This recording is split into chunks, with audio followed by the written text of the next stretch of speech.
బట్టి ప్రభుకి మొట్టమొదటిగా నేను వందనాలు స్తోత్రాలు చెల్లిస్తూ ఉన్నాను. ఈ సమయంలో మనము దేవుని వాక్యాన్ని కొద్దిసేపు ధ్యానం చేద్దాం. దయచేసి చాలా శ్రద్ధగా వినండి. ఎవరు ఇంక అటు ఇటు చూడొద్దు, నా వైపే చూడండి. దేవుడు మాట్లాడుతున్నప్పుడు మీరు చక్కగా ఆయన వాక్యంపై దృష్టిని కేంద్రీకరించాలని నేను మీ అందరికీ తెలియజేస్తున్నాను. బైబిల్ గ్రంథం నుంచి ఆదికాండము 25వ అధ్యాయము, ఆదికాండము 25వ అధ్యాయము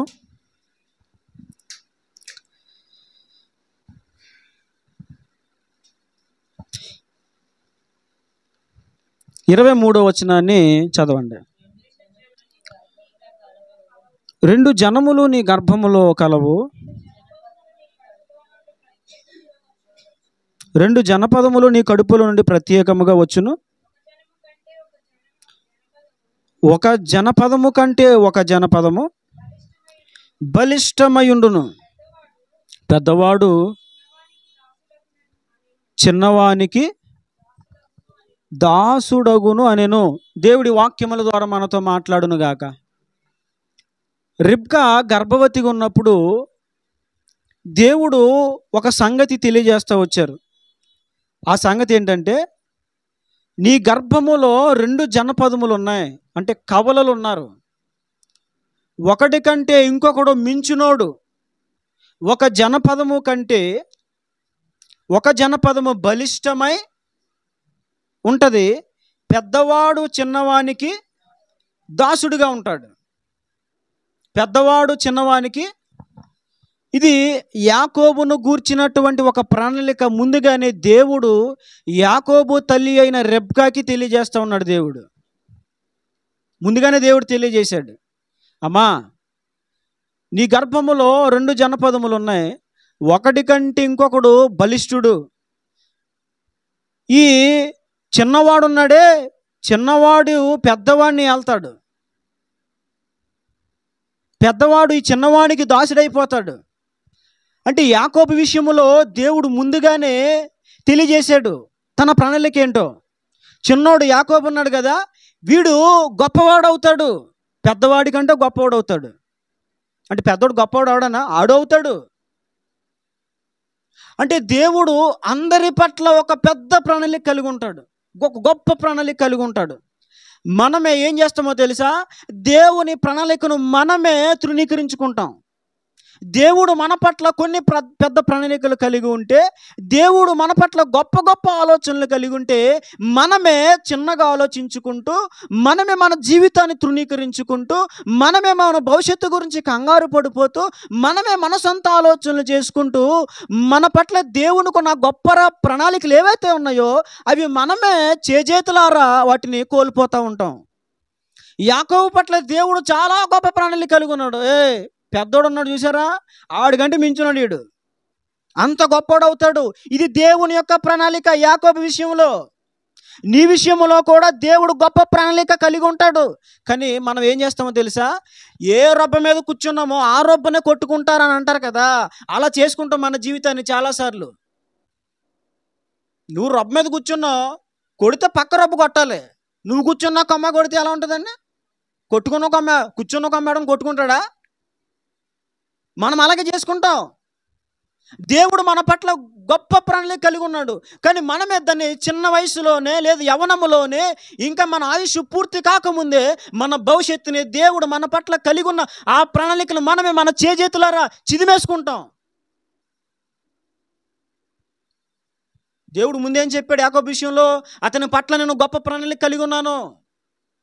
పెద్దవాడికి మించినోడు వీడు, చిన్నోడు వీడు మామూలోడు కాదు, పెద్దోడే వీడికి దాసుడైపోతాడు. అలా ఉంటుంది వాడి జీవితం. ఇది దేవుని యొక్క ప్రణాళిక. అంటే నీ విషయంలో కూడా దేవుడు నీవు పుట్టక ముందే నీ పట్ల ఒక ప్రణాళిక కలిగి ఉన్నాడు. తల్లి గర్భములో రూపింపబడక ముందే, అనాది కాలములోనే, తల్లి గర్భములో నువ్వు ఇంకా పిండమై ఉండగానే, తల్లి గర్భములో నుంచి నువ్వు ఇంకా బయటికి రాకముందే నీ పట్ల దేవుడు ఒక ఉన్నతమైన ప్రణాళిక కలిగి ఉన్నాడు. కానీ నీవే దాన్ని చేజేతులారా దాన్ని నువ్వు కోల్పోతున్నావు. నీ పట్లైనా నా పట్లైనా దేవుడు గొప్ప ప్రణాళిక కలిగి ఉన్నాడు. నువ్వు అనుకుంటా ఏంటో బతుకంతా ఇంటేనేమో, జీవితం అంతా ఇదేనేమో. ఇక బతుకంటే ఏమి లేదు, ఎక్కడ వేసిన గొంగలు అక్కడ అన్నట్లుగా ఇక బ్రతుకాలం అంతా ఇంతేనేమో, ఇలాగే ఉండాలేమో, ఇదే పరిస్థితి ఏమో నాది అని నీకు నీవుగా నీ మాటల ద్వారా, నీ చేష్టల ద్వారా, నీ కదలికల ద్వారా, నీ పనుల ద్వారా, నీ చెడ్డ పనుల ద్వారా, పాడు పనుల ద్వారా నీ భవిష్యత్తు నువ్వే పాడు చేసుకుంటూ ఉంటావు. యాకోబు విషయంలో దేవుడు ఒక ఉన్నతమైన ప్రణాళిక కలిగి ఉన్నాడు. అది ముందే చెప్పేశాడు దేవుడు. అర్థమవుతుందండి? అది ముందే దేవుడు ఏం చేశాడు? తెలియజేశాడు. ఒక జనపదము కంటే ఒక జనపదము బలిష్టమై ఉంటుంది యాకోబు విషయంలో. అంతేకాదు, యాకోబుకి దేవుడిచ్చిన వాగ్దానం కూడా ఒకసారి చూద్దాం రండి. 28వ అధ్యాయము. దేవుడు యాకోబుకి ఇచ్చిన వాగ్దానంలో చాలా మాటలు ఉన్నాయి. ఒక మాట నేను మీకు జ్ఞాపకం చేస్తాను. ఆ దేవుడిచ్చిన వాగ్దానంలో ఒక మాట. 28వ అధ్యాయము 15వ వచనం. ఇదిగో నేను నీకు తోడై ఉండి నీవు వెళ్ళు ప్రతి స్థలమందు నిన్ను కాపాడుచు. ఆ దేవుడు ఏమని సెలవిచ్చాడు? ఇదిగో నేను నీకు తోడై ఉంటాను, నీవు వెళ్ళు ప్రతి స్థలమందు నిన్ను కాపాడుతాను, ఈ దేశమునకు నిన్ను మరలా రప్పిస్తాను, నెరవేర్చు వరకు నిన్ను విడువను. అంటే ముందు చదువుకున్నది దేవుని ప్రణాళిక. ఇప్పుడు మనం చదువుకుంది యాకోబుకి దేవుడు స్వయముగా ఇచ్చిన వాగ్దానం. నిన్ను విడువను, నేను నీతో చెప్పినది చేసే వరకు, నీ జీవితంలో ఆ మాట నెరవేర్చే వరకు నేను నిన్ను వదలను చెప్పింది ఎవరు? దేవుడు. దేవుడు చెప్పాడు యాకోబుకి, మనిషి కాదు చెప్పడం. మనుషులు అనుకో, అమ్మో నిన్ను వదిలి నేను ఉండలేను అంటారు అంతే. ఆ కాసేపే ఆ మాట, కాసేపే. ఆ తర్వాత మావులే, నువ్వు లేకపోతేనే బాగుందంటారు. ఆ తర్వాత దేవుడు నిన్ను వదలను అని అన్నాడంటే అస్సలు వదలడు ఆయన. అంటే యాకోబు విషయంలో దేవుడు ఒక ఉన్నతమైన ప్రణాళిక కలిగి ఉన్నాడు. చాలా జాగ్రత్తగా వినండి. అదే సమయంలో దేవుడు ఒక మంచి వాగ్దానం చేశాడు. నీవు వెళ్ళు ప్రతి చోట నేను నిన్ను కాపాడి మరలా నేను నిన్ను తిరిగి ఇక్కడికి తీసుకొస్తాను, అప్పటి వరకు నేను నిన్ను వదలను, విడిచిపెట్టను అన్నాడు దేవుడు. దేవుడే నిన్ను విడువనంటే, దేవుడే నిన్ను వదలని అని చెప్తే అది సామాన్యమైన మాట కాదు. ఎందుకో తెలుసా? ఆకాశము భూమి గతించిపోయినా దేవుని మాట గతించదు. ఒక మాట బైబిల్లో రాయబడింది, ఇశ్రాయేలును కాపాడువాడు కునుకడు నిద్రపోడు. నిజమా కాదా? ఇజ్రాయేల్ మీద ఎన్ని దాడులు చేస్తున్నారు ఈ రోజున, కానీ ఏమైనా చేయగలుగుతున్నారా? ఇంచు కూడా కదపలేకపోతున్నారు. ఒకేసారి 5,000 రాకెట్లు. ఇక సమయం ఎరతెరిపి ఏమి లేదు, ఒకేసారి రాకెట్లు ప్రయోగించడమే. ప్రపంచ పటములో లేకుండా మొత్తం తుడిచిపెట్టేయాలని ఇజ్రాయేల్ దేశం మీద పక్కనున్న పలు దేశాలు కంకణం కట్టుకుని కూర్చున్నాయి. చెరపగలిగినాయా? ఎందుకో తెలుసా? ఇశ్రాయేలును కాపాడువాడు కునుకడు, మాట ఇచ్చాడా దేవుడు, దాన్ని నీ జీవితంలో నెరవేరుస్తాడు ఆయన. నువ్వే తుంట్రేసాలేసి కోతేసాలేసి పనికిరాని విధంగా ప్రవర్తించి నీ భవిష్యత్తు నువ్వే పాడు చేసుకుంటావు. మాట ఇచ్చిన దేవుడు ఆయన మాట తప్పడు. జరుగుతుంది అన్నాడు దేవుడు, నాకు ఇంకా ఏంటి జరగలేదంటే ఫాల్ట్ నీలోనే ఉంటుంది, ప్రాబ్లం నీదే. దేవుడు ఏమని వాగ్దానం చేశాడు? నేను నీతో చెప్పినది నెరవేర్చే వరకు నేను నిన్ను వదలను యాకోబు, నిన్ను విడిచిపెట్టను, గుర్తుపెట్టుకో, అస్సలు వదలను, నిన్ను కాపాడి అని మాట్లాడాడు. ఏమన్నాడు దేవుడు? కాపాడుతానయ్యా, నిన్ను కాపాడుతాను, సమస్య లేదు అసలు. అతను పుట్టక ముందే దేవుని ప్రణాళిక ఏంటి? అతడు గొప్పవాడవుతాడు. యాకోబే కాదు, ఈ రోజున దేవుని మందిరంలో కూర్చున్న మనందరి పట్ల దేవుడు గొప్ప ప్రణాళికలు కలిగి ఉన్నాడు. యాకోబు పట్ల దేవుడు గొప్ప ప్రణాళిక కలిగి ఉన్నాడు. అదే సమయంలో యాకోబుకి దేవుడు గొప్ప వాగ్దానం ఇచ్చాడు, కాపాడుతాను, నీకు చెప్పినది నెరవేర్చే వరకు, నేను నీతో చెప్పినది నెరవేర్చే వరకు నిన్ను వదలను అని దేవుడు చెప్పాడు. ఇంతవరకు అర్థమైంది కదండి? అయితే ఇంత బలమైన వాగ్దానం పొందుకొని, అంతేకాదు ఇంత బలమైన ప్రణాళిక దేవుడు ఈ వ్యక్తి పట్ల కలిగి ఉన్నప్పటికీ తన జీవితాన్ని ఒక్కసారి మనం ఆలోచిస్తే బైబిల్లో నుంచి కొన్ని మాటలను మీకు జ్ఞాపకం చేస్తాను, జస్ట్ అలా వినండి. మళ్ళీ తీయించాలని చాలా రిఫరెన్స్లు అయిపోతే ఆ తర్వాత నేను మీకు చూపిస్తాను, లేఖనాలు చూపిస్తాను.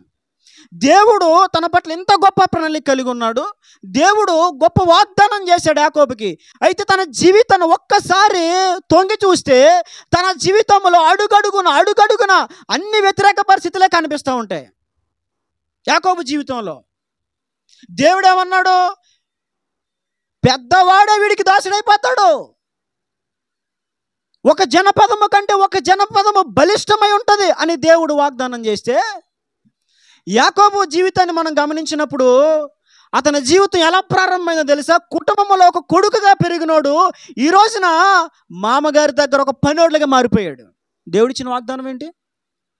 ఒక జనపదము కంటే ఒక జనపదము బలిష్టమై ఉంటుంది. పెద్దవాడు చిన్నవాడికి దాసుడైపోతాడు. కానీ ఇప్పుడు యాకోబు పరిస్థితి ఏంటి? యాకోబే దాసుడిగా బ్రతుకుతున్నాడు. కూలికి పని చేస్తున్నాడు, మామగారి దగ్గర డబ్బులకి పని చేస్తున్నాడు, పేడ తీస్తున్నాడు, పశువులు తోలుతున్నాడు.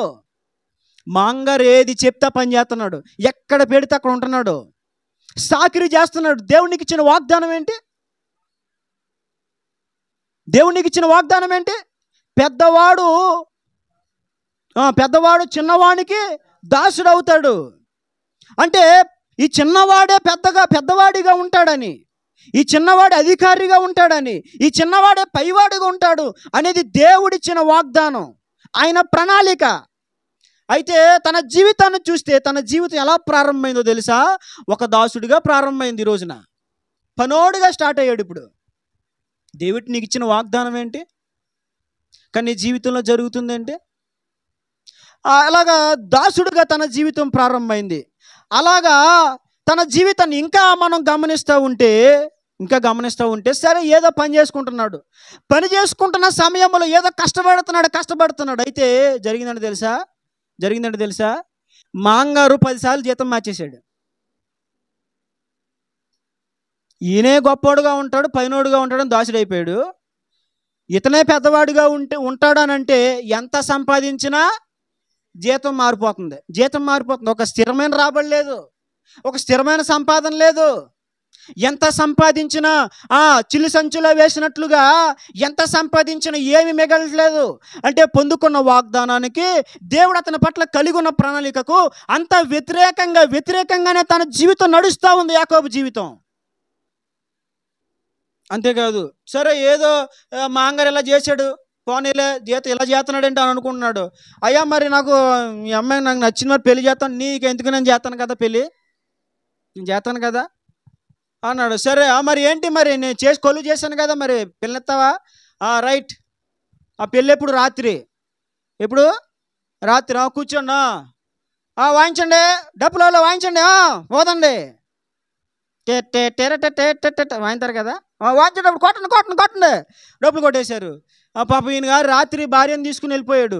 తెల్లవారులే చూసేసరికి యాకోబు ప్రేమించిన అమ్మాయి కాదు, ఈ అమ్మాయి పుసుకొల్లు వేసుకుని ఉంది. రే, ఇదేంటిది? నేను రాహేల్ని కదా ప్రేమించాను. మాంగారు ఏంటయ్యా ఎలా చేసా అంటే తన జీవితంలో అన్ని ఫెయిల్యూర్స్. ఏదో కనీసం పెళ్లి చేసుకొని భార్యతో సంతోషంగా ఉందామరంటే ఈ మాంగారు ఏం చేశాడు? ఇలా చేసి ఎలా చేశాడు?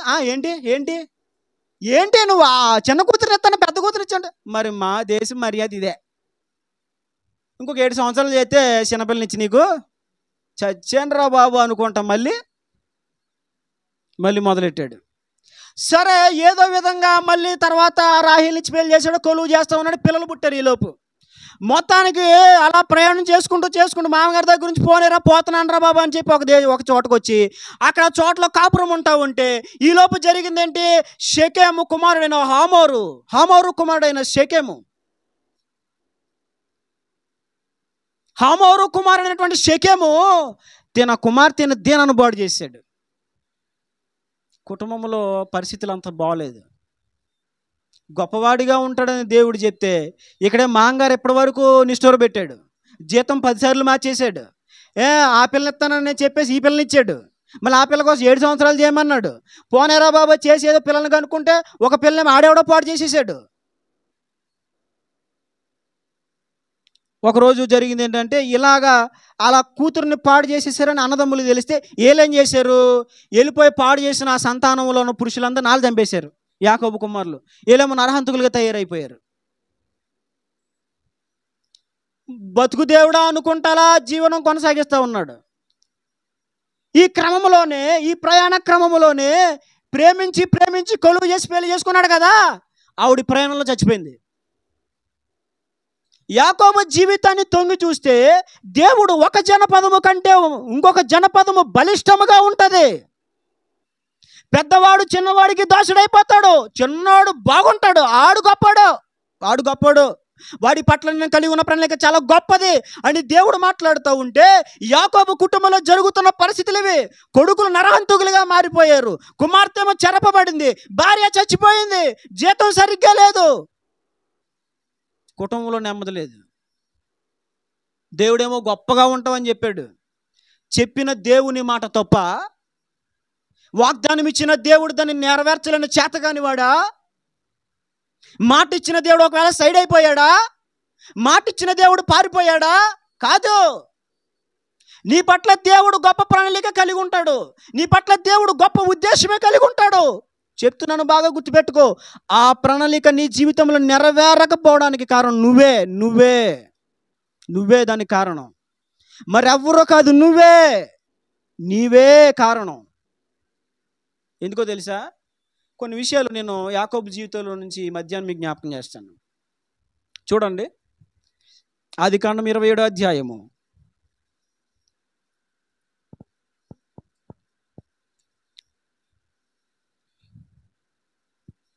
21 నుంచి 24 వచనాలు చదవండి. 27వ అధ్యాయము 21 నుంచి 27 వచనాలు. అప్పుడు ఇస్సాకు, నా కుమారుడా,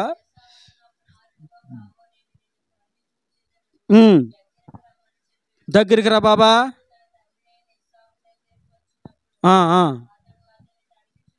తడిమి చూచి, స్వరము యాకోబు స్వరమే, చేతులు మాత్రం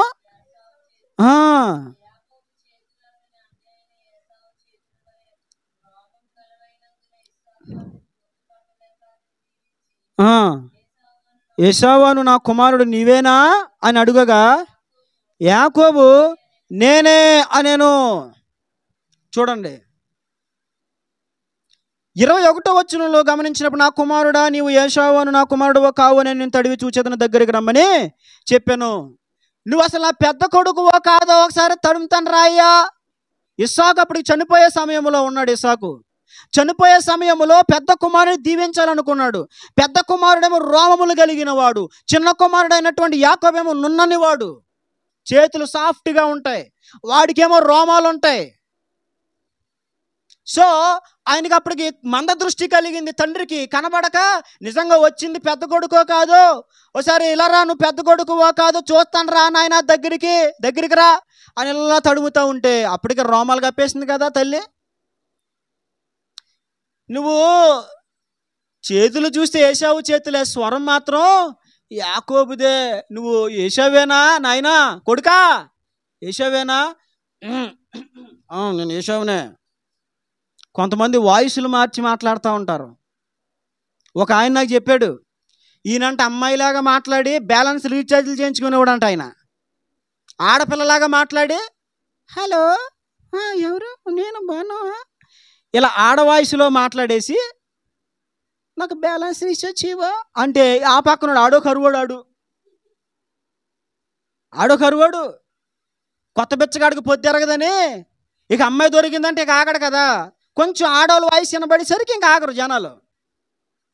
పాపం ఆడమ్మాయికడైపోయి ఈడ ఆడవాళ్ళ వాయిస్లో మాట్లాడితే రీఛార్జ్లు. ఇలాగా యాకోబు కూడా కొంచెం మార్చేశాడు గొంతు. ఎందుకని పెద్దోడు అని ఉంటుంది, ఇది అని ఉంటుంది. ఇలా అంటే కుదరదు కదా, అందుకని నేనే పెద్ద కొడుకుని అనాలి. ఇప్పుడు అనపోతే తెలియదు కదా, నాన్న దగ్గర మరి వేయాలి కదా యాసం. ఎలా వేసినా కొంచెం దెబ్బ కొట్టేసింది. ఇక్కడ యాకోబు జీవితాన్ని గమనించినప్పుడు తండ్రి దగ్గర పెద్ద కుమారులా నటిస్తున్నాడు. నువ్వు పెద్ద కుమారుడు నిజంగా నువ్వు పెద్ద కొడుకువా కాదు, కానీ నువ్వేం చేస్తున్నావు, నటిస్తున్నావు. మోసం కదా, అసలు ముందు నటిస్తున్నాడు. అక్కడ ఏం చేస్తున్నాడండి? మోసం తర్వాత అది ఆ సంగతి తర్వాత అండి. ముందు ఏం చేస్తున్నాడు? నటిస్తున్నాడు. అక్కడ ఎలాగా? పెద్ద కొడుకులాగా నటిస్తున్నాడు. నీ జీవితంలో నటన ఉన్నప్పుడు దేవుని ప్రణాళిక నీ జీవితంలో ఎలా నెరవేరుతుంది అనుకుంటున్నావు? దేవుని ముందేమో మందిరములోనేమో భక్తులకు స్తోత్రం, హల్లెలూయా, స్తుతి, ఓ లార్డ్ జీసస్. కొంతమంది ఉంటారు, మీరు చూడండి, వర్షిపుల్లో ఒక చోట నేను చూస్తూ ఉంటాడు. ఇదిగో నేను ఎక్కిరించట్లేసమ్మా, నిజంగా వాడు పరిశుద్ధాత్మలో పరవశించి ఉంటే మంచిదే. కొంతమంది కావాలి నటించేసి చేతులు ఇలానేస్తూ ఉంటారు. మరి ఎందుకో తెలియదు నాకు. నేను అనుకుంటాను ఆ మెడ ఏమన్నా నిప్పట్టేద్దా, మెడ ఎక్కడైనా పట్టేస్తుందేమోరా బాబా. మందిరములోనేమో భక్తుడులాగా ఆ బయటికి వెళ్ళిన తర్వాత మరల యథా రాజా తదా ప్రజ అన్నట్టుగా మందిరములో ఒకలాగా, దైవ సేవకుని ముందు ఒకలాగా, బయటికి వెళ్ళిన తర్వాత మరొకలాగా బ్రతికితే అది నటన అవదా? ఒకసారి ఆలోచించు. నీ జీవితాన్ని నువ్వు నటిస్తున్నావా, జీవిస్తున్నావా? ఒకసారి ఆలోచించుకో. నటించేవాడిగా ఉంటే యాకోబుకి ఆశీర్వాదం ఎలా వస్తుంది? కుటుంబంలో మరణం ఎందుకు వచ్చింది? కొడుకులు ఎందుకు నరహంతకులుగా తయారయ్యారు? ఒక మనిషిని చంపాలంటే ఎంత మనసు కఠినమైపోయి ఉండాలి? ఎంత భ్రష్టత్వంలోకి వెళ్ళిపోతే ఇతరులను చంపుతాం మనం? ఎంత మనసాక్షి చచ్చిపోతే ఎదుటివాడి మీద చేయి చేసుకుంటాం, కత్తితో నరికేస్తాం. ఎవడైనా కత్తితో నరికాడు అనుకో, ఏమనుకుంటాం చూసి మనం? ఏమనుకుంటాం? అయ్యో బాబోయ్, ఈడు బాబోయ్, అమ్మో ఈడు మామూలుడు కాదురా బాబు, మృంగం కంటే దారుణంరా బాబా, అమ్మాడు జోలికి పోకుండా రౌడీరా బాబు, చంపేస్తాడాడు అంటామా లేదా? ఇప్పుడు కత్తట్టుకుని ఎవరైనా రోడ్డు మీద వీరంగం వేసేస్తున్నారు అనుకో, వెళ్తామా? ఎదురెళ్తామా? ఏంట్రా వెళ్తామా? ఎంత కండలు తిరిగినా పక్కన కూర్చొని ఉండరా అంటారు. ఇక్కడి నుంచి అక్కడికి వెళ్ళరు. ఎందుకని? వెళ్ళావా నీకు అయిపోద్ది అక్కడ. కొడుకులు నరహంతకులుగా తయారైపోయారంటే కారణం ఏంటి కారణం? మరి నువ్వు అప్పుడు నటించలేదా? దేవుని పిల్లలమైన మనము నటన జీవితం కలిగి ఉండకూడదు. యాకోబు నటిస్తున్నాడు అన్నలాగా స్వరం కొంచెం మార్చేసి అన్నలాగా అక్కడికి వెళ్ళిపోయి అన్నలాగా మాట్లాడుతూ, అంటే నటనా జీవితం. తల్లి ముందేమో చిన్న కొడుకులాగా, నాన్న దగ్గరకు వచ్చినప్పుడేమో ఏశావులాగా నటిస్తూ ఉన్నాడు. క్రైస్తవ జన్మ మనము నటించడానికి వీలు లేదు. క్రైస్తవుడు జీవించాలి, నటించకూడదు. కానీ మన వాళ్ళకి ఏమొచ్చండి? నటరాజులు మన వాళ్ళు. ఎవరో క్రైస్తవుల్లో నటరాజులు ఉన్నారు. నటరాజులు ఇరగ తీసేస్తారు. ప్రార్థనా పరులాగా, భక్తులులాగా, వీళ్ళకే పాటలు వచ్చన్నట్టుగా, వీళ్ళకే వాక్యం వచ్చన్నట్లుగా, వీళ్ళే పరిశుద్ధులు అన్నట్లుగా మందిరాల్లో ఎపీరియన్స్ ఇంక ఇరగ తీసేస్తారు. నటించకో, నీ గొయ్యి నువ్వే తవ్వుకుంటున్నావు. ఎంతకాలము నటిస్తావో? నువ్వు నటించావు కాబట్టే, నటన జీవితాన్ని నువ్వు వదులుకోలేదు కాబట్టే నీ పరిస్థితి అలా మారిపోయింది. దయచేసి బ్రతిమలాడి చెప్తున్నాను, సేవకుల ముందు ఒకలాగా, ఇంటికి వెళ్ళాక ఒకలాగా నటించొద్దమ్మా. Please please please please please బ్రతిమాలుకుంటున్నాను మిమ్మల్ని. నటించడం మనకి ప్రమాదం. పాస్టర్ గారి ముందు అయ్యగారు వచ్చి వెళ్ళిపోయిన తర్వాత, ఒకరోజు చిన్నప్పుడు నేను ఒకళ్ళ ఇంటికి వెళ్ళానండి. చిన్నప్పుడు ఒకళ్ళ ఇంటికి వెళ్తే వాళ్ళకి చర్చ్ ఉంది, వాళ్ళు సేవకులే, వాళ్ళు మాకు బంధువులు అవుతారు. వాళ్ళ ఇంటికి వెళ్ళాను. ఆ చర్చి కాడకు ఒక ఆయన ప్రార్థన చేసుకోవడానికి వచ్చాడు. ప్రార్థన చేసుకుని వెళ్ళిపోతూ ఉంటే ఈ చర్చిలో ఉన్న ఈ సేవకురాలు అంటది, ఆ వెళ్ళిపోతున్న విశ్వాసిని, ఆడా దుర్మార్గుడు. వచ్చినప్పుడేమో నాయనా కూర్చుని నాయనా. ఏంటంట నాయన? వచ్చినప్పుడు ఏంటండి నాయన అంటే? ఏంటి? నాన్న, యజమానుడా. నాయనా కూర్చొని నాయన, టీ తాగుతారు నాయన కూర్చొని నాయన అని ఇక్కడని. ఆయన అలా గౌటు దాటాడో లేదో, ఈడా దుర్మార్గుడు. నేను విన్నాను. నటించట్లేదా నువ్వు? మనుషుల ముందు ఒకలా మాట్లాడుతున్నావు, మనుషులు దాటిపోయాక మరొకలా మాట్లాడుతున్నావు. ఇంట్లో ఒకలా మాట్లాడుతున్నావు, బయట ఒకలా మాట్లాడుతున్నావు. భార్య ఉన్నప్పుడు ఒకలాగా ప్రవర్తించడం, భార్య లేనప్పుడు మరొకలాగా ప్రవర్తించడం. నటించొద్దు. ప్రమాదం అది జీవితానికి. యథార్థంగా మనం జీవించడం నేర్చుకోవాలి. హిజ్కియా తన జీవితంలో యథార్థంగా జీవించిన వాడు కాబట్టి అతనికి మరణకరమైన రోగం వచ్చినప్పుడు ఏమని ప్రార్థన చేశాడు? యథార్థ హృదయుడనై అని మొదలెట్టాడు. సత్యముతో నీ సన్నిధిని నేను ఎట్లు నడుచుకున్నానో కృపతో జ్ఞాపకం చేసుకో. దేవునికి కావాల్సిన నీ హృదయ యథార్థత, నటన కాదు. నటించే జీవితాలు మనం కలిగి ఉంటే మన నాశనానికి మనమే గొయ్యి తవ్వుకున్నట్లు. ఎందుకు పిల్లలు అలా తయారైపోయారు? వాళ్ళు మరీ యాక్షన్లలో, వీళ్ళ కొడుకులు మరీ యాక్షను. అమ్మో వీళ్ళ మామూలు ప్లాన్లు కాదు, ఇలా ఈ కొడుకులు ఈ పాడు ప్లాన్లు. యాకోబు కుమారుల ప్లాన్లు చూస్తే అమ్మో వీళ్ళ మనిషి ముందు ఒకటే, వెళ్ళిపోయాక ఒకటే. నానా నువ్వు ఉండు మాట్లాడక, నేను చెప్తానులే. సున్నతి పొందితే అప్పుడు చేసుకుందాం అని చెప్పు, సున్నతి పొందితే అప్పుడు చేసుకుందాం అని చెప్పి అన్నారు. ఉత్తిదే నాటకం. అలా వంకెట్టి కూతురుని తప్పించుకోవాలని, చెల్లిని తప్పించాలని. ఈ కొడుకులు కూడా ఎందుకు ఇలా తయారైపోయారు? ఎందుకు తయారయ్యారో? నువ్వు నటించేవాడు కాకపోతే పిల్లలు కూడా నటించకుండా బ్రతుకుతారు. నువ్వే నటిస్తావు ఉంటే మరి నటించరా, వాళ్ళు ఇంకా నటరాజులు అయిపోతారు. నటనలో వాళ్ళు పిహెచ్డీ చేస్తారేక, పిహెచ్డీకి వెళ్ళిపోతారు నటించడంలో.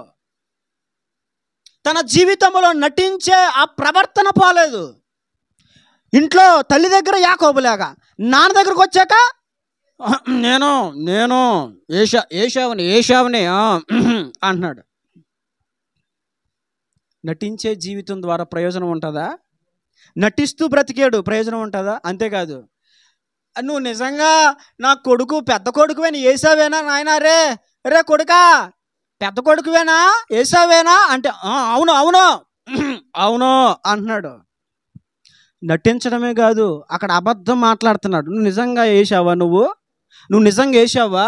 కాదు కదా, మరి ఎందుకు వేసావని అంటావు నువ్వు? అంటే నోటికి అబద్ధాలు వస్తున్నాయని మాట్లాడేస్తావా?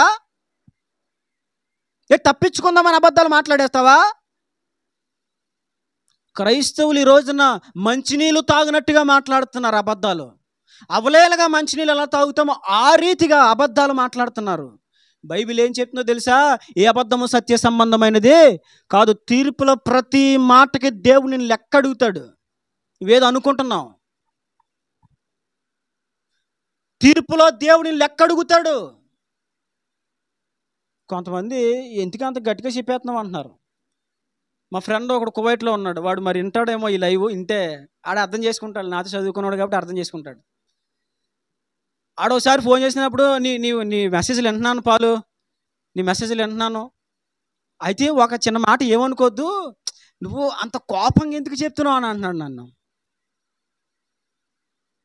నాకేమన్నా కోపమా? ఎవరన్నా అంటే కోపం అండి, కోపం కాదు. దైవావేశం వలన కలిగిన ప్రతి లేఖనమును గద్దించుటకు ఖండించుటకు ఎలా ఉండాలి? నేను సిద్ధంగా ఉండాలి. మరి దైవావేశముతో కలిగిన లేఖనాలు ఖండించకపోతే, గద్దించకపోతే, ఇప్పుడు నేనేమైనా కావాలని మిమ్మల్ని తిట్టాలని పగబెట్టుకుని వచ్చి నుంచుంటానా? కాదు కదా. దేవుడిస్తున్న ఆత్మ నడిపింపును బట్టి, ఆత్మ ఆవేశాన్ని బట్టి వస్తున్న వాక్కులు అవి. ఈరోజున క్రైస్తవులకి అబద్ధాలు ఊరకనే దొర్లుకొచ్చేస్తూ ఉంటాయి. ఏ విషయంలో నీ నోట అబద్ధం రావడానికి వీల్లేదు అసలు. ఎంతకాలం అబద్ధాలతో నీ నోరు అపవిత్రపరుచుకుంటావు? ఎంతకాలం? ప్రతి చిన్నదానికి అబద్ధమేనా? అబద్ధాలు మానవా నువ్వు? అబద్ధాలు మాట్లాడడానికి పుట్టావా? మనము సత్య సంబంధులము, దేవుని పిల్లలము. మన నోట ఏ అబద్ధము ఉండడానికి వీలు లేదు. అబద్ధాలు మాట్లాడుతున్నాడు. నేను ఏషావునే. నువ్వు అబద్ధం ఆడితే మరి మాంగారు అబద్ధం ఆడతాడు అక్కడ. ఇదిగో జీతం నీకు 1000 రూపాయలు నెలకి అన్నాడు. ఇప్పుడు తర్వాత నీకు జీతం మార్చేస్తున్నాను, నీకు 900 గొర్రెలు అక్కడ పోగొట్టేసావు. అదేంటి నువ్వు 1000 రూపాయలు అన్నా కదా, 1000 రూపాయలు అన్నానా? మాంగారు అబద్ధం ఆడతాడు. మరి ఇప్పుడు ఆట నేను వాడలేదా? ఒకప్పుడు నేను ఏషావుని అనలేదా? నువ్వు యాకోబు అయి ఉండి నువ్వు అబద్ధం మాట్లాడలేదా? సింపుల్గా అబద్ధం మాట్లాడేసాడు. నటించేవారుగా మనం ఉంటే, అబద్ధాలు మాట్లాడేవారుగా మనం ఉంటే, దేవుని ప్రణాళికలు మన జీవితంలో ఎలా నెరవేరుతాయి అనుకుంటున్నారు? దేవుని వాగ్దానాలు మన జీవితంలో ఎలా సంపూర్ణమవుతాయి అనుకుంటున్నారు? అర్థమవుతుందా నేను చెప్పిన మాట? అర్థమవుతుందా? నటించినంతకాలం మన జీవితంలో ఆశీర్వాదం ఉండదు. నటించినంతకాలం మన జీవితము పట్ల దేవుడు కలిగి ఉన్న ప్రణాళిక మన జీవితంలో నెరవేరదు. నెరవేరాలి అంటే నటించడం మానేసి జీవించడం ప్రారంభించాలి. అబద్ధములు ఇంతవరకు నువ్వు మాట్లాడేవేమో, పుట్టినప్పుడు మొదలుకొని ఇప్పటి వరకు అబద్ధాలు నువ్వు మాట్లాడేవేమో. సరే, ఇప్పటికైనా క్షమాపణ అడిగి, ప్రభా నన్ను క్షమించు తండ్రి, ఇప్పటి వరకు నా నోటంటే ఎన్నో అబద్ధాలు దొర్లుకుంటూ వచ్చినాయి ప్రభా, ఎప్పటి నుంచి నా అబద్ధాలు నా నోటిని కాల్చయ్యా, నా నాలుకను కాల్చు, నా పెదవులను కాల్చు ప్రభా, నా నోటిని శుద్ధి చేయయ్యా, ఏ కపటము ఏ అబద్ధము నా నోట లేకుండా నా నోటిని కాయి ప్రభా. అబద్ధాలు ఆడడం పెద్ద గొప్ప అనుకుంటున్నారా ఏమి? అబద్ధము నువ్వు మాట్లాడుతున్నావు అంటే గుర్తుపెట్టుకో, శాపాన్ని కూడగట్టుకుంటున్నావు. చిన్నదే కదా పులిసిన పిండి కొంతే ఏమవుతుంది? ముద్దంతా పులి చేస్తుంది. జాగ్రత్త, అబద్ధాలు మానేసుకో, జీవితంలో బాగుపడతావు. ఇంకా అబద్ధాలు మానకపోవడం. ఇంకా మనం చిన్నపిల్లడు అంటే భయపడి ముందు చేశాను చేయలేదు అంటాడు, మళ్ళీ అంటే చేశాను అంటాడు. అదేంటిది స్వభావ సిద్ధంగా అలా వస్తూ ఉంటుంది, వారసత్వ ప్రకారంగా వచ్చేస్తుంది చిన్నపిల్లలకి. మన బుద్ధి ఏమైపోయింది? పెద్దోళ్ళం అయ్యాం కదా, అబద్ధాలు మాట్లాడకూడదు మనకు తెలుసు కదా, ఆ పైన మనం క్రైస్తవులు అని తెలుసు కదా, తెలుసు కూడా ఇంకా నోటంటే అబద్ధాలు వస్తున్నాయంటే ఏంటి అర్థం? మళ్ళీ ఇది నోడుతో అతి పరిశుద్ధుడా స్తుతి నైవేద్యము నీకే. ఆపరా పాపి అంటాడు దేవుడు. నోట్లోనేమో అబద్ధం, పాటేమో పరిశుద్ధుడు. పరిశుద్ధం కాదు, నీ అబద్ధాల ఆ దుర్వాసన దేవుని మొఖానికి కొడతా ఉంటుంది. ఆ అబద్ధాల దుర్వాసన కూడా ఒరే ఆపరా బాబరే చా అంటాడు ఆయన. శుద్ధమైన నోరు కలిగి, శుద్ధమైన అంతరంగము కలిగి దేవునిని మనం స్తుతించాలి. నోరు జాగ్రత్త కాపాడుకుని దయచేసి. ఈ నోటి మీద నీకు జయం లేదా? ఇంకా ఈరోజు కూడా చిన్న చిన్న అబద్ధాలు నీ నోటంట వస్తున్నాయా? ప్రభువుని అడుగు, ప్రభా నాకు నోటి మీద జయం దయచే నాయన, అబద్ధాలపై నాకు జయం దయచే ప్రభా. ఒక పచ్చి అబద్ధికుని నేను ఒకప్పుడు అసలు నేను అబద్ధం మాట్లాడానంటే అలాగా గోడ కట్టినట్టే, ప్రకాశం బ్యారేజ్ కట్టినట్టుగా ఉండేది. అలా డామ్ కడతారు కదా, అలా కట్టినట్టే అబద్ధం ఆడామా ఇక దాన్ని ఎవడు తిప్పలేడాక అలాగా అబద్ధం ఆడేవాడిని నేను. ఒకసారి మేడం గారు వెళ్తా ఉంటే కాగితం పొట్లం కింద చుట్టి మేడం గారిని కొట్టాను వెనకాల నుంచి. నేనే ఎప్పుడు అనుకుంటున్నారు? 4వ తరగతిలో 4th స్టాండర్డ్. అర్థమవుతుందండి? వినాలి. ఎప్పుడండి? 4th standard. నా కూర్చోమ్మా, బైబిల్ దగ్గర పెట్టుకో, ఒళ్ళో పెట్టుకో, వినండి, జాగ్రత్తగా వినండి, వింటే మీకు ఉపయోగపడతాయి. ఓకేనా? మీరు చదువుకున్నారు కదా, కనిపిస్తున్నాను నేను నీకు, లేకపోతే కొంచెం అలా జరిగి పర్లేదు. ఏ విధము చేతనైనా నేను నీకు కనిపించాలి, నువ్వు నాకు కనిపించాలి. ఓకే? ఏం చెప్తున్నానండి? 4వ తరగతిలో కాగితాన్ని పొట్లంగా చుట్టి మడత పెట్టి నలిపి మేడం వెళ్తాను, మేడం కొట్టేసి అలా తిరిగిపోయాను. ఒరే పాలుగా, మేడం తెలుసు నేను తొంటున్నానని. ఎరా ఇసిరింది నువ్వేనా? నేనా? ఏంటి మేడం మీరు మాట్లాడేది? నా మొక్క కవలెక్కలకి ఆవిడికి అర్థం, అమ్మో ఈడు కాదేమో బాబు ఎందుకురా నాయన, ఇప్పుడు ఈయనంటే మళ్ళీ ఈడు రేగిపోతాడని ఆవిడ సైలెంట్ అయిపోయింది. ఈ పక్కన వాళ్ళు ఎవరు మాట్లాడరు మా ఫ్రెండ్స్. ఎందుకని మాట్లాడారా? వాళ్ళకి అయిపోతాయి నా చేతిలోనే. ఒక్కొక్కరిని గుద్దానంటే ఆడికి జబ్బ 6 రోజుల దాకా లేచేది కాదు. అలా గుద్దివ్వండి, నిజమే. కరాటీలు నేర్చుకునే వాళ్ళం కదా అప్పుడు. కరెక్ట్గా గూడు చూసి ఇక్కడ గుద్దితే కరెక్ట్గా, నిజమేనండి, కరెక్ట్గా ఇక్కడ గుద్దామనుకో ఇలా పెట్టి, కరాటీలో పిడికిలు ఇలా బిగించాలి. ఇలా బిగించినా కుదరదు, అలా బిగించాలి, ఇలా కరెక్ట్గా ఇలా బిగించాలి. పేట గుద్దామంటే ఆ 6 రోజుల దాకా అడిగి జబ్బలేసేది కదా. అలాగా ఎవరే నువ్వు గుద్దేసారా, జబ్బలేదు తెలియదురా, తెలుసు వాళ్ళకి. కాబట్టి వీళ్ళు మాట్లాడేవారు కాదు. ఈడు పాలుగాడు అని అన్నాడా ఆడైపోయాడు కాడు. సాయంకాలానికి ఇంకా అడిగి అయిపోయింది కాడు నా చేతిలో. కాబట్టి ఆడు మాట్లాడాక అబద్ధం. ఇక మేడం ఏమంటుంది? ఇక ఇలా చెప్పుకోవాలంటే బోల్డ్ అబద్ధాలు నా జీవితంలో, బోల్డ్ అబద్ధాలు మాట్లాడినండి. కానీ ఈరోజు నేను అబద్ధాలు మానేసుకున్నాను. ఎందుకో తెలుసా? బైబిల్ చెప్తుంది ఈ అబద్ధము సత్య సంబంధమైంది కాదు. యాకోబు నటిస్తున్నాడు. నేను అన్ననే అని అంటున్నాడు, అబద్ధం మాట్లాడుతున్నాడు. మరి ఇలా మాట్లాడుతున్నప్పుడు కుటుంబ పరిస్థితులు ఎలా మెరుగుపరచబడతాయి? కుటుంబం ఎలా ఒక ఆశీర్వాదకరమైన వాతావరణంలో కొనసాగుతుందండి ఇలాంటి అబద్ధాలు మాట్లాడుతూ ఉంటే? అంతేకాదు 27వ అధ్యాయంలో చూడండి, 27వ అధ్యాయంలో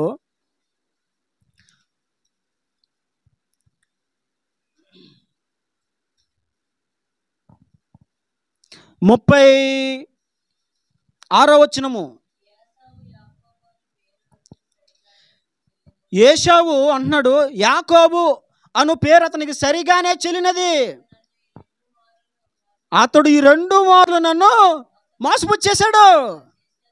ఏశావు అన్నాడు ఆడి పేరు కరెక్ట్గా సరిపోయింది ఆడికి. యాకోబు అంటే ఏంటి? మోసగాడు. ఆడి పేరుని కరెక్ట్గా సరిపోయింది. ఎందుకని? ఈ 2 మార్లు నన్ను మోసం చేశాడు. జ్యేష్ఠత్వం దగ్గర మోసం చేశాడు. ఇప్పుడు తండ్రి దగ్గర ఆశీర్వాదాన్ని పొందుకోవాలని నిన్న కష్టపడి అరణ్యానికి వెళ్ళి వేటాడుకొని వేట మాంసం తెచ్చి చక్కగా దాన్ని వండి నాన్నకు నచ్చినట్లుగా వండి తీసుకెళ్తే ఈలోపు నన్ను మోసం చేసి ఆశీర్వాదాలు దొంగిలించాడు. 2 సార్లు నన్ను మోసం చేశాడు. మోసగాడు.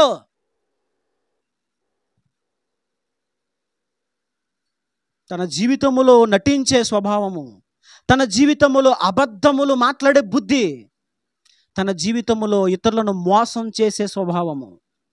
మోసం చేసావా? ఎవరినైనా ఎవరి దగ్గర డబ్బులు తీసుకుని ఎగ్గొట్టేసావా? మర్యాదకి ఇచ్చే ఈ రోజున. అన్యాయంగా ఎవరి స్థలమైనా ఆక్రమించుకున్నావా? మర్యాదగా వాళ్ళ స్థలాలు వాళ్ళకి అప్పగించేయి. అన్యాయంగా ఎవరిదైనా ఏమైనా దోచుకున్నావా? మర్యాదగా అప్పగించే వాళ్ళకి. మోసం చేసే నీ జీవితానికి బ్రతుకు కాలం అంతా మోసం ఎదురవుతుంది. 10 సార్లు జీతం మార్చేశాడు మామగారు. ఎందుకని? నువ్వు మోసం చేసావు కాబట్టి మామగారు మోసం చేస్తాడు. రాహేల్ని ఇస్తానని చెప్పి లేయనిచ్చాడు, మోసం చేశాడు మామగారు. ఎందుకని? నువ్వు మోసం చేయలేదా?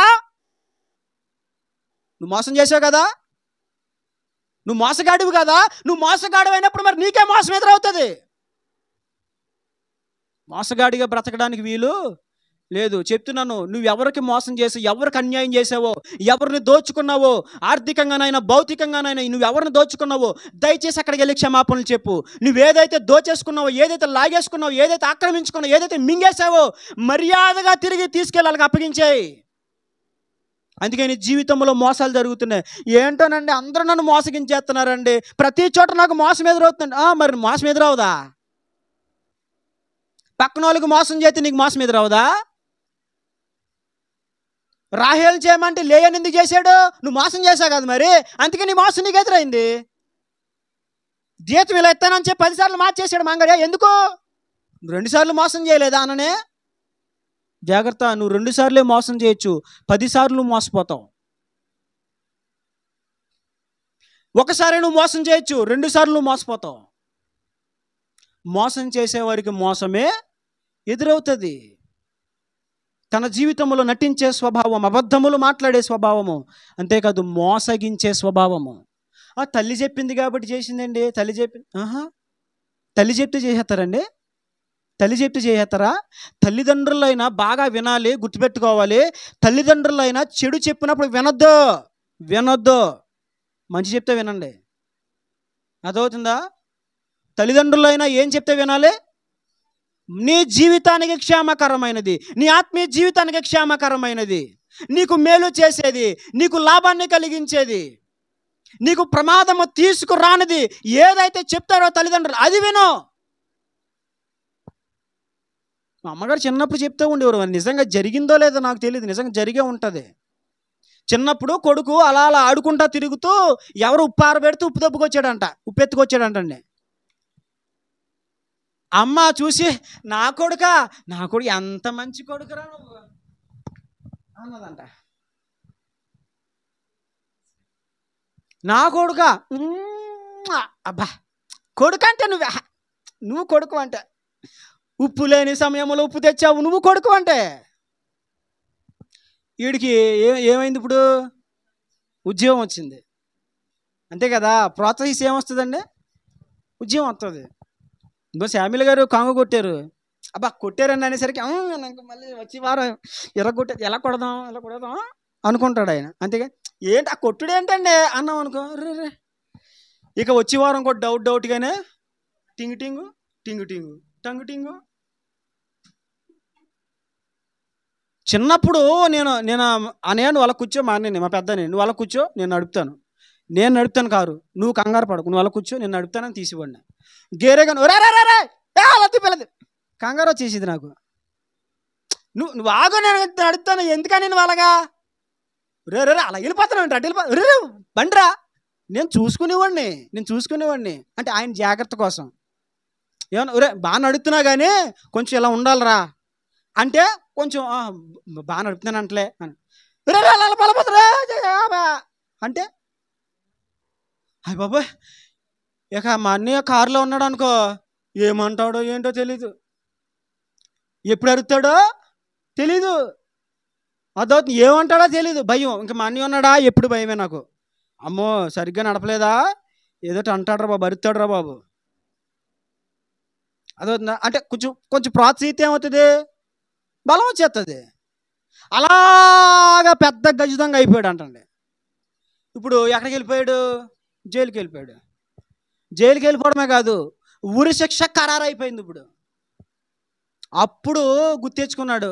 అప్పుడు గుర్తొచ్చినాయి ఏంటయ్యి, కొన్ని గుర్తొస్తూ ఉంటాయి, కొన్ని అప్పుడు గుర్తొస్తూ ఉంటాయి. ఇప్పుడు అంత అయిపోయిన తర్వాత అప్పుడు కూర్చొని అంటే ఇలా జరిగిందంటే అక్కడ అది కదా అలా జరిగిందే, అప్పుడు గుర్తొస్తుంది. కూర్చొని ఆలోచించుకుంటున్నాడు. స్టార్టింగ్ నేను ఎక్కడ దొంగతనం చేశాను ఆలోచించాడు. ఎక్కడ మొట్టమొదటిగా ఎవరో ఉప్పార పెట్టుకుంటే ఉప్పునే దొంగిలించాడు. ఇప్పుడు గుర్తొచ్చింది. అప్పుడు అమ్మ ఏం చేసింది, శబాసరా కొడుక, బాగా చేసావురా, ఏయ్ బా కొడుకంటే కొడుకు, బంగారు లాంటి కొడుకు. గుర్తొచ్చింది. ఆ రోజున మా అమ్మ లాగి పెట్టి కర్రతో 4 వాయించుంటే, ఆ రోజున ఎక్కడ నుంచి ఉప్పు తెచ్చానో తీసుకెళ్ళి అక్కడ యాకోబు జీవితంలో అడుగడుగున అబద్ధము, మోసము, నటించే ప్రవర్తన, ఇలాంటి అనుభవాలు మన జీవితాల్లో ఉన్నప్పుడు దేవుని ప్రణాళికలు మన జీవితాల్లో నెరవేరవు. మన జీవితంలో దేవుని ప్రణాళిక నెరవేరాలి అనుకుంటే కనుక నేను చెప్తున్నాను, దయచేసి విడిచిపెట్టేసుకో. ఈ అబద్ధము నీ నోట రానివ్వకో. ఒకవేళ నీకు మాట్లాడడం చేత కాకపోతే మౌనంగా ఉండిపో. అబద్ధం మాత్రం. ప్రభు ఏం చేశాడు, వధకు సిద్ధపడిన గొర్రె పిల్లవలి ఆయన మౌనముగా. ఎందుకు మౌనంగా ఉన్నాడు ఆయన? నోరిప్తే ఆయన ప్రణాళిక చెప్పాలి, నేనే క్రీస్తునని తెలియాలి, రుజువు అవ్వకూడదు, వాళ్ళకి అర్థం కాకూడదు. అక్కడ ఆయన సిలువ వేయబడాలి. ఇప్పుడు ఆయన సిలువ వేయబడితేనే సర్వమానవాళికి పాప విమోచన కలుగుతుంది. ఆయన ఏం చేశాడండి,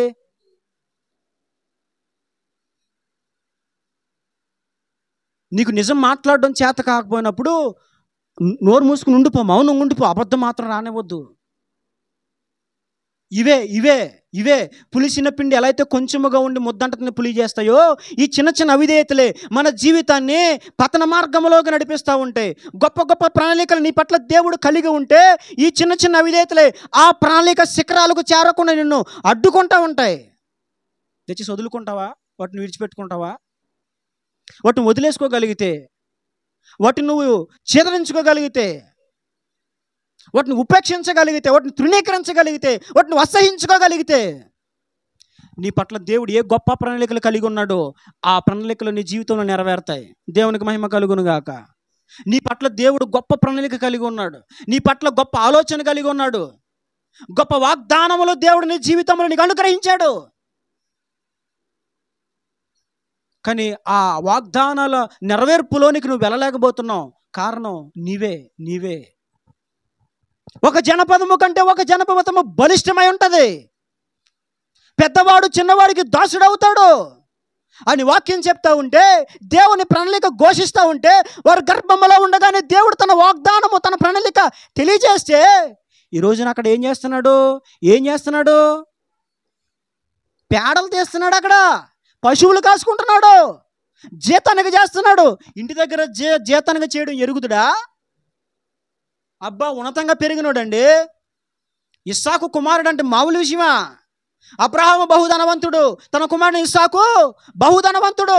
ధనవంతుడు కుటుంబంలో పుట్టి ఐశ్వర్యవంతుల కుటుంబంలో పుట్టి, ధనికుల కుటుంబంలో పుట్టి, ఉన్నత కుటుంబంలో పుట్టి ఈ రోజున ఆ స్థాయికి దిగజారిపోయావు. కారణం ఏంటి తెలుసా? నీ మోసపూరితమైన జీవితం, నీ అబద్ధపు జీవితం, నీ నటన జీవితం.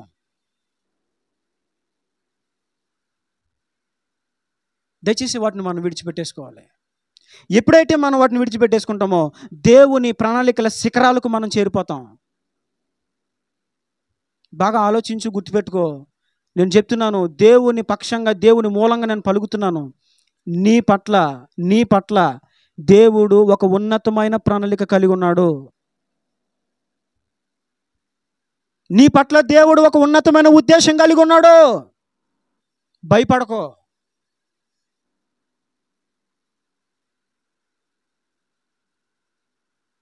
దేవుడు నీ కోసం ఒక ఉన్నతమైన శ్రేష్టమైన బహుమానాన్ని దాచి ఉంచాడు. కంగారు పడకో. ఒకవేళ నీలో ఉన్న లోపాలు ఏమైనా ఉన్నా వెతుక్కో, నువ్వు సరి చేసుకో. ఆ ఆశయాల శిఖరాలు దేవుడిని ఎక్కిస్తాడు. అంతేకాదు, ఆదికాండం 31వ అధ్యాయం చూడండి. 31వ అధ్యాయము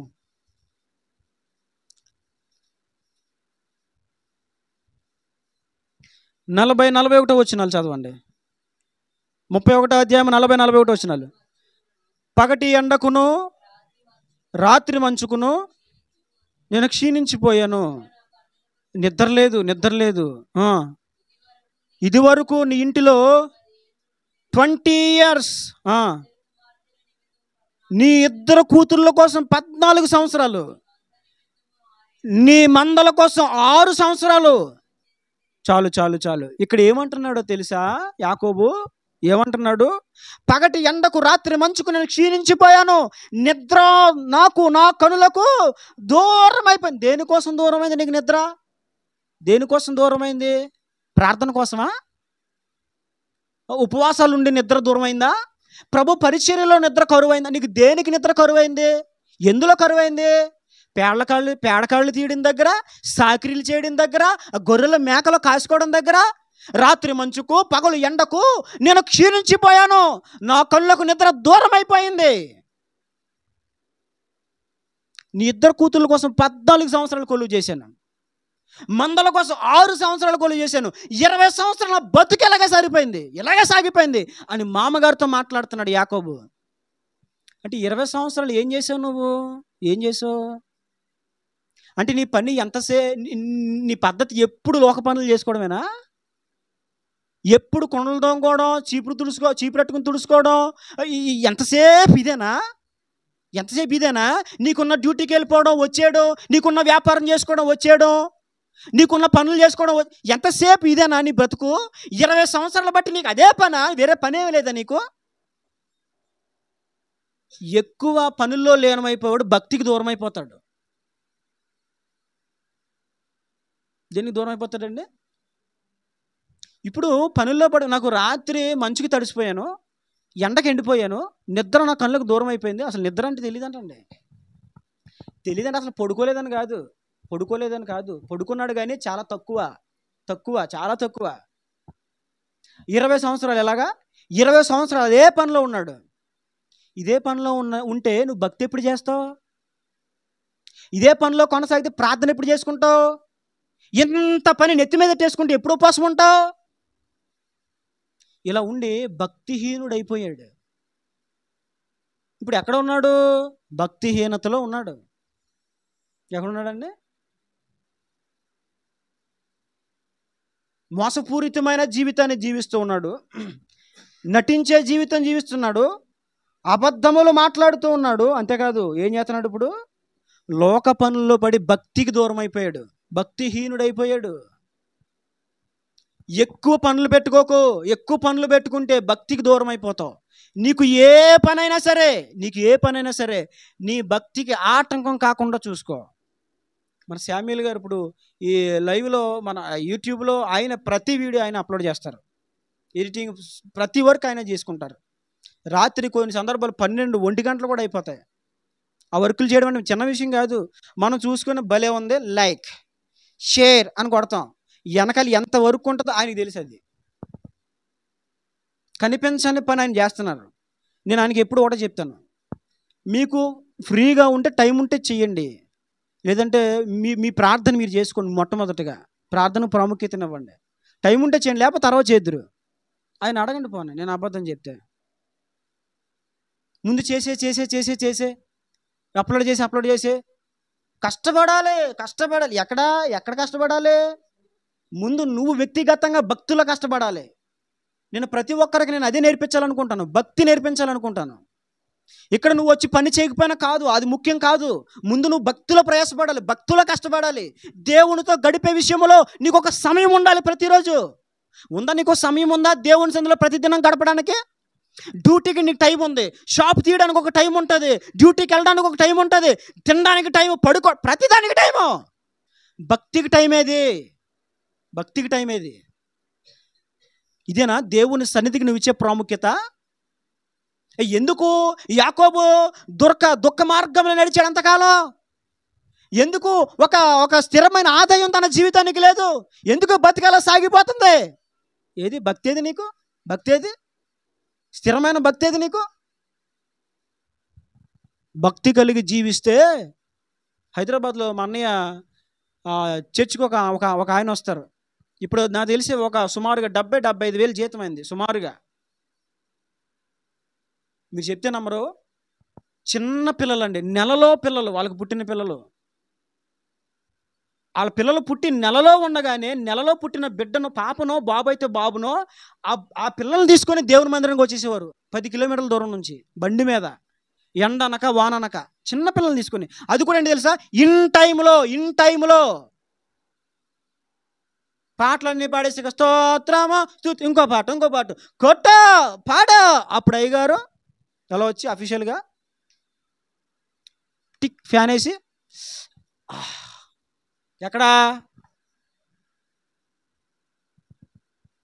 70,000 జీతం, దగ్గర 70,000 పైనే, 70,000 పైన ఆయన జీతం. టైంకి వస్తాడు, సమస్య లేదు. ఇన్ టైంకి వస్తాడు ఆయన. మీకు విషయం తెలుసా? నేను మిమ్మల్ని కొంచెం వదిలేస్తున్నాను, కానీ మా అన్నయ్య ఫస్ట్ ప్రార్థన చేయగానే తలుపులు లాక్ చేసేస్తాడు. నిజమండి. నాకేదో పెద్ద జాలి ఎక్కువని కాదు, కానీ నేనే పోనీలో ఎందుకులే అని చెప్పి వదిలేస్తున్నాను. ఫస్ట్ ప్రార్థన అవ్వగానే అక్కడ ఏమైపోద్ది? మళ్ళీ పాటలు అయిన తర్వాతే, పాటలు అయ్యే వరకు వచ్చిన వాళ్ళు బయట నుంచి వాళ్ళు అక్కడ అంతే. పాటలు అయిన తర్వాత ఒక్కసారే మళ్ళీ తలుపు తీయబడుతుంది. ఎంతమంది ఉంటే వాళ్ళు వచ్చి కాముగా కూర్చోవడమే, మళ్ళీ తలుపు వేసేస్తారు. ఇంకా ప్రార్థన అయ్యేదాకా వచ్చాను ప్రియుడా తలుపు తీవా? లేదు. తలుపు తీయనంతలో నీ ప్రియుడు వెళ్ళిపోయాడు. భక్తికి ఒక సమయం ఉండాలి. ఈ 20 సంవత్సరాల పనిలో పడి దేవుని భక్తికి, దేవుని సన్నిధికి, ప్రార్థనకు దూరం అయిపోయాడు. సరే, ఏదో రాహేలు కోసం 7 సంవత్సరాలు కష్టపడి మరలా రాహేలు తనకు చెందకపోతే, మామగారు మోసం చేస్తే మరలా ఇంకొక 7 సంవత్సరాలు కొలువు చేసి తన భార్య కోసం సంపాదించుకున్న 14 సంవత్సరాలు కష్టపడ్డాడు. తను ప్రేమించిన భార్యని దక్కించుకోవడం కోసం 14 సంవత్సరాలు. సరే, ఏదో దక్కించుకున్నాడు అనేసరికి మార్గంలో వెళ్తూ ఉంటే భార్య చచ్చిపోయింది. 14 సంవత్సరాలు భార్య కోసం పడిన ప్రయాసం ఏమైపోయింది? లోకం కోసం నువ్వు పడిన ప్రతి ప్రయాస వ్యర్థమైపోద్ది, గుర్తుపెట్టుకో. లోకంలో ఏదో ఉందనుకుని, లోకంలో తలులాడుతూ దేవులాడుకుంటూ లోకంలో నీ జీవితాన్ని గడుపుతూ ఉంటే, దేవుని సన్నిధికున్న విలువ నువ్వు ఇంక ఎరగకుండా బ్రతుకుతూ ఉంటే, నువ్వు దేనికోసమైతే కష్టపడ్డావు ఇంతకాలం, దేనికోసమైతే నువ్వు ప్రయాసపడ్డావో అదంతా ఆవిరిలాగా పోతుంది. 14 సంవత్సరాలు భార్య కోసం కష్టపడితే, ప్రేమించిన భార్యను పొందుకుంటే, దారి మధ్యలో వెళ్తూ చచ్చిపోయింది ఆవిడ. ఎవరి కోసం కష్టపడుతున్నావు నువ్వు? ఏది నీకు ప్రాముఖ్యమైన విషయం? ఏది నీకు ప్రాముఖ్యమైన పని? దేవుని కంటే ఎక్కువైపోయిందా నీకు పని? దేవుని కంటే ఎక్కువైపోయిందా నీ సంపాదన? దేవుని కంటే ఎక్కువైపోయినాయా నీ వ్యవహారాలు? దేవుని కంటే ఎక్కువైపోయిందా నీ కుటుంబము, నీ భార్య, నీ పిల్లలు, నీ బంధువులు, నీ చుట్టాలు వస్తే ప్రార్థన మానేస్తారు. చుట్టమేం చేస్తాడు? చేసి వెళ్ళిపోతాడు. అందరూ కులాసా కులాసా కులాసా కులాసే కులాసే. వచ్చి ఏం చేస్తాడు? వెళ్తున్నాడా? వెళ్తున్నాను, మరి వెళ్ళొస్తాను మళ్ళీ వెళ్తానంటే వెళ్తున్నాను కాదు, వెళ్ళొస్తాను. అమ్మో వెళ్ళొస్తాడంట అయ్యగారు. ఎక్కడ వెళ్తాం అంతే, వస్తామా లేదా? మా అమ్మమ్మ అలాగే విరయ్ అని కొట్టింది నన్ను ఈ మీద. ఏమమ్మా అంటే, వెళ్తున్నాను కదరా, వెళ్ళొస్తున్నాను. నేను వెళ్తున్నాను అంతే. నేను ఎప్పుడు చిన్నప్పటి నుంచి ఇలాగ ఉండేవాడిని అంతే. మరి వెళ్తున్నాను వస్తాం లేదు నాకు తెలీదు. వెళ్ళొస్తున్నాను అంటారు అంతే. ఈ బంధువుల కోసం ఆదివారం ప్రార్థనలో గైహాజరు, శుక్రవారం ప్రార్థన గైహాజరు, ఇక ఏమైనా స్పెషల్ ప్రేయర్స్ ఉంటే గైహాజరు. బంధువులను కూడా మూట కట్టి తీసుకురావాలి ఎక్కడికి. దేవునికి మహిమ కలుగును గాక. నండి ఇది ఈరోజు ఆదివారం మందిరానికి వెళ్దాం. రండే, దేవుని సన్నిధిలో సంతోషం ఉంటుంది. రండే, కూర్చోండి. ఎంత బాగుంటుంది తెలుసా? నీ భక్తికి ఏది అడ్డు? ఈరోజు దేవుడు నీతో చాలా తేటగా సూటిగా మాట్లాడుతున్నాడు. 14 సంవత్సరాలు రాహేలు కోసం ప్రయాసపడ్డాడు యాకోబు. 14 సంవత్సరాలు ఏ స్త్రీ కోసం ప్రయాసపడ్డాడో చచ్చేదాకా యాకోబుతో లేదా స్త్రీ చనిపోయింది. ఒక ఆయన పాట రాశారండి, గుర్తొస్తుంది. యాకోబు రాహేలును ప్రేమించిన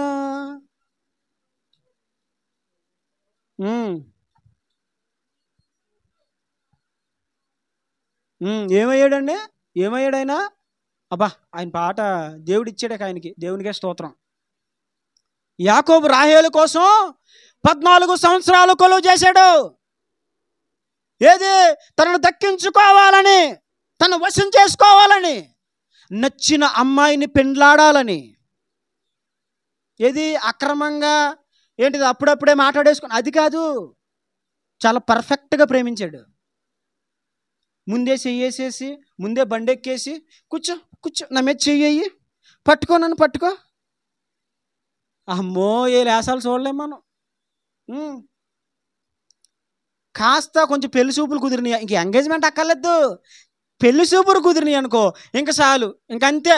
అయ్యగారు వచ్చేతడు బండి వేసుకుంటారు. ఏది? నచ్చారు అనుకున్నారు అంతే. ఇంక ఈలోపు ఏం చేస్తారా? ఈడు బండి వేసుకొచ్చేస్తాడు. ఈవిడు గారు చక్కగా ఎక్కేసి నన్ను పట్టుకో, పడిపోతా, గట్టిగా పట్టుకో. అయ్యగారు జారిపోతాడు. ఇక అవ్వలేదాయా, ఏమి అవ్వలేదాయా. ఈలోపే యాపిల్ ఫోన్ గిఫ్ట్, ఇగో. ఎప్పుడు? అయ్యో బాబు, బాబా, ఏది? ఇంకేం అవ్వలేదు. కానీ యాకోబు అలా కాదు. 20 సంవత్సరాల తర్వాత అప్పుడు అన్నాడు, మరి నేను వెళ్ళొచ్చా? అడిగాడు.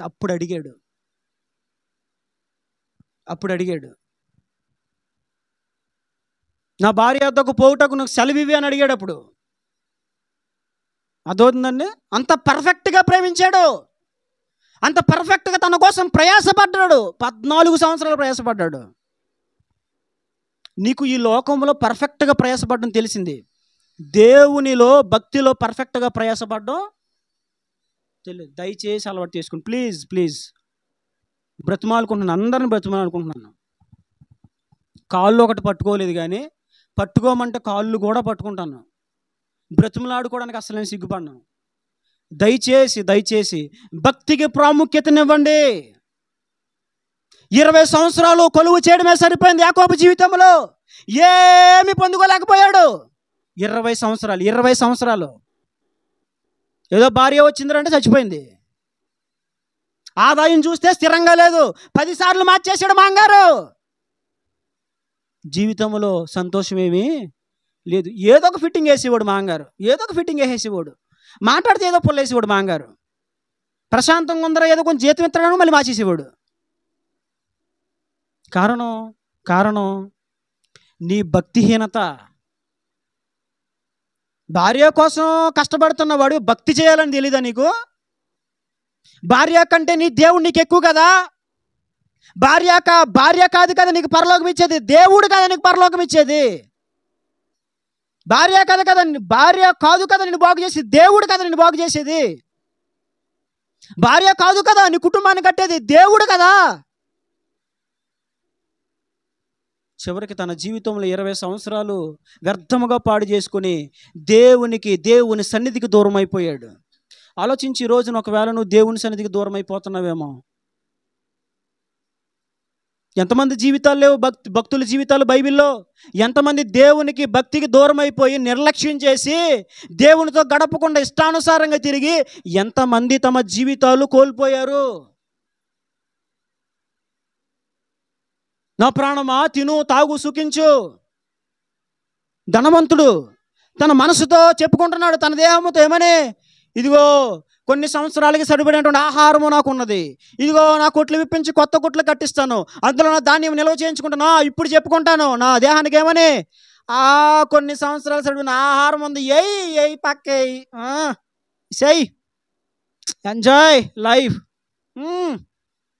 ముక్క కక్క వేసే తిను వండుకొని గుమ్మగుమ్మలాయ్. అప్పుడు దేవుడు అన్నాడు, వెర్రివాడా, ఫూల్, ఈ రాత్రే నీ ప్రాణమును నేను అడిగితే నీకున్నదంతా ఎవరికైపోద్ది?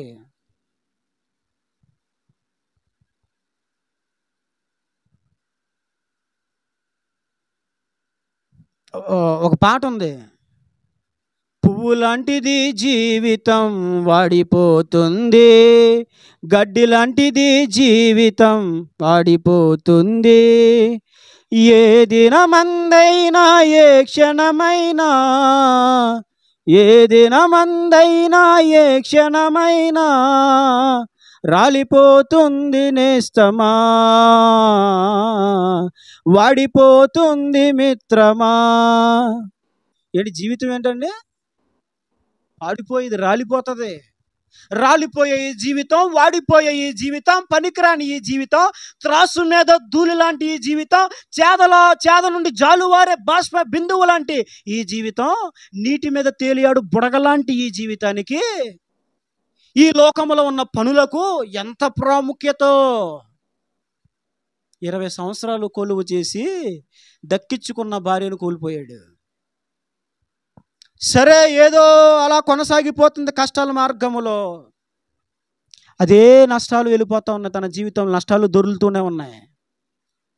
ఆ పరిస్థితులు కుటుంబంలో ఎందుకు జరుగుతున్నాయి? ఎందుకు పిల్లలు అలా తయారైపోయారు? ఎందుకు మరణాలు వస్తున్నాయి? ఎందుకు నీ కుమార్తెకు కాపుదల లేదు? ఎందుకు నీ కుటుంబాలు అలాంటి చోటు చేసుకున్నాయి? భక్తిహీనత. ప్రార్థన చేసావా నీ కుటుంబం కోసం ఎప్పుడైనా నువ్వు? ప్రభువా, నా పిల్లలు రక్షణ పొందాలి, నా పిల్లలు మారు మనసు పొందాలి, వారు నీ కాపుదల్లో ఉండాలయ్యా, దుష్టుని వలలో వారు చిక్కుకోకూడదు, వారు నీకు వ్యతిరేకంగా బ్రతకూడదయ్యా, వారు నీకు ఇష్టలుగా బ్రతకాలి. ప్రార్థన చేసావా ఎప్పుడైనా నీ పిల్లల కోసం? కన్నీళ్ళు ఖర్చు భారంగా ప్రార్థన చేసావా? వాళ్ళ రక్షణ కోసం ప్రార్థన చేసావా? ప్రభా ప్రభా ప్రభా మా ఓడికి ఫస్ట్ వచ్చేయాలి. ఏ ఫస్ట్? నేషనల్. ఎందులో?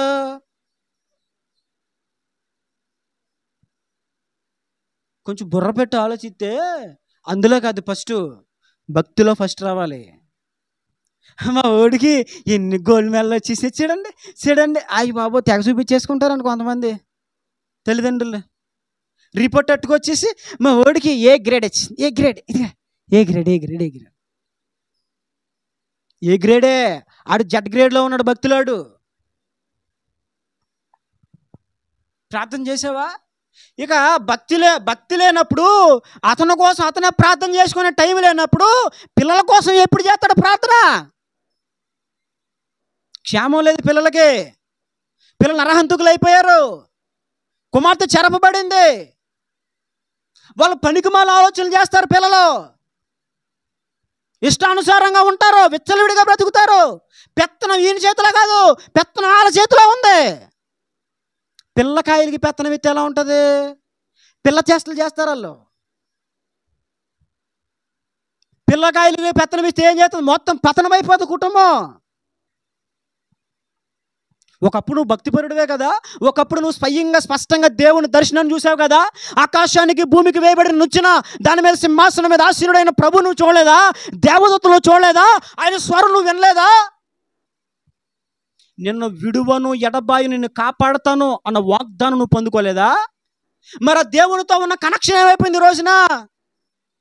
వాగ్దానం పొందుకున్న దినాన ఉన్నటువంటి ఆ భక్తి ఏమైపోయింది ఈ రోజున? కొంతమంది నటించే భక్తి ఎంత వలకపోతారంటే, ఒకసారి బల్లెత్తామంటే ఒక చోట ఒక ఆయన, నేను బల్లెత్తున్నాను, జీవితంలో నిజంగా అంత భక్తి లేదు కానీ బల్లెత్తా ఉంటే ఇలా అక్కడ చూసి అయ్యి బాబు, నేను అనుకున్నాను నాయన ఇంకేం ఎంత విధేయతరా బాబు ఇది అనుకున్నాను నేను. అక్కడ అది ఎక్కడా ఏదో విధేయత నిజంగా అంత ఉండదు, నిజంగా అంత విధేయత ఉండదు. వీళ్ళకి నచ్చంది చెప్పామనుకో, ఫట్ ఫట్ ఫట్ ఫట్ మనం లేచిపోయి ఇలా దులిపేసుకుని బయటికి వెళ్ళిపోతారు. ఏంటి వెళ్ళిపోయారు బయటకంటే, అంటే వాష్రూమ్కి వెళ్ళానండి. వాష్రూమ్ కాదది, ఏంటి నచ్చలేదు, గుచ్చుకుంది ఏదో. దేవుడు మాట్లాడుతున్నప్పుడు ఏం చేయాలా? సరి చేసుకోవాలి. అంతేగాని ఏం నా కోసం చెప్తున్నాడంటే, నీ కోసం కాదు బాబు, చిన్న అయ్యా నీ కోసం కాదు, మరి ఎవరి కోసం? ఎవరి కోసం? అందరి కోసం వాక్యం అది. నీ గురించి మాట్లాడలేదు, దేవుడు మాట్లాడుతున్నాడు. ఒక సేవకునికి నీ వ్యక్తిగతంగా నీ గురించి మాట్లాడాల్సిన అవసరం సేవకుడిని ఎక్కడి నుంచోనే దేవుడు మాట్లాడేస్తాడు. ఇక ఏదో భక్తి ఉన్నట్టుగా వలకబోస్తాడు, నిజంగా అంత భక్తి ఉండదు. భక్తి ఉన్నట్టు నటించడం కాదు, నిజంగా ఉందా నీ బతుకులో భక్తి? మాటలు చెప్పుకోవడం కాదు. ఒకప్పుడు నేను మోకాళ్ళు వేసానంటే ఇరగ తీసేసేవాడిని, అబ్బాబ్బా 7 గంటలు 6 గంటలు నాన్ స్టాప్ ప్రార్థన ఓపాసం.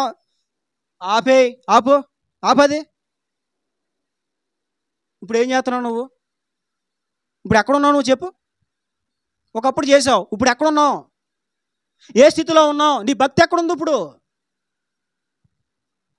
భక్తి జీవితానికి దూరం అయిపోయే కదా జీవితంలో కుటుంబంలో అంతా నష్టాన్ని తెచ్చిపెట్టుకున్నాడు యాకోబు. నిజంగా అక్కడికి వెళ్ళిన తర్వాత కూడా మామగారింటి దగ్గర కూడా భక్తి కలిగి జీవించి ఉంటే తన జీవితంలో ఎలాంటి పరిస్థితులు వచ్చేవా? కుటుంబంలో అలాంటి పరిస్థితులు దాపురించావా? కాదు కదా.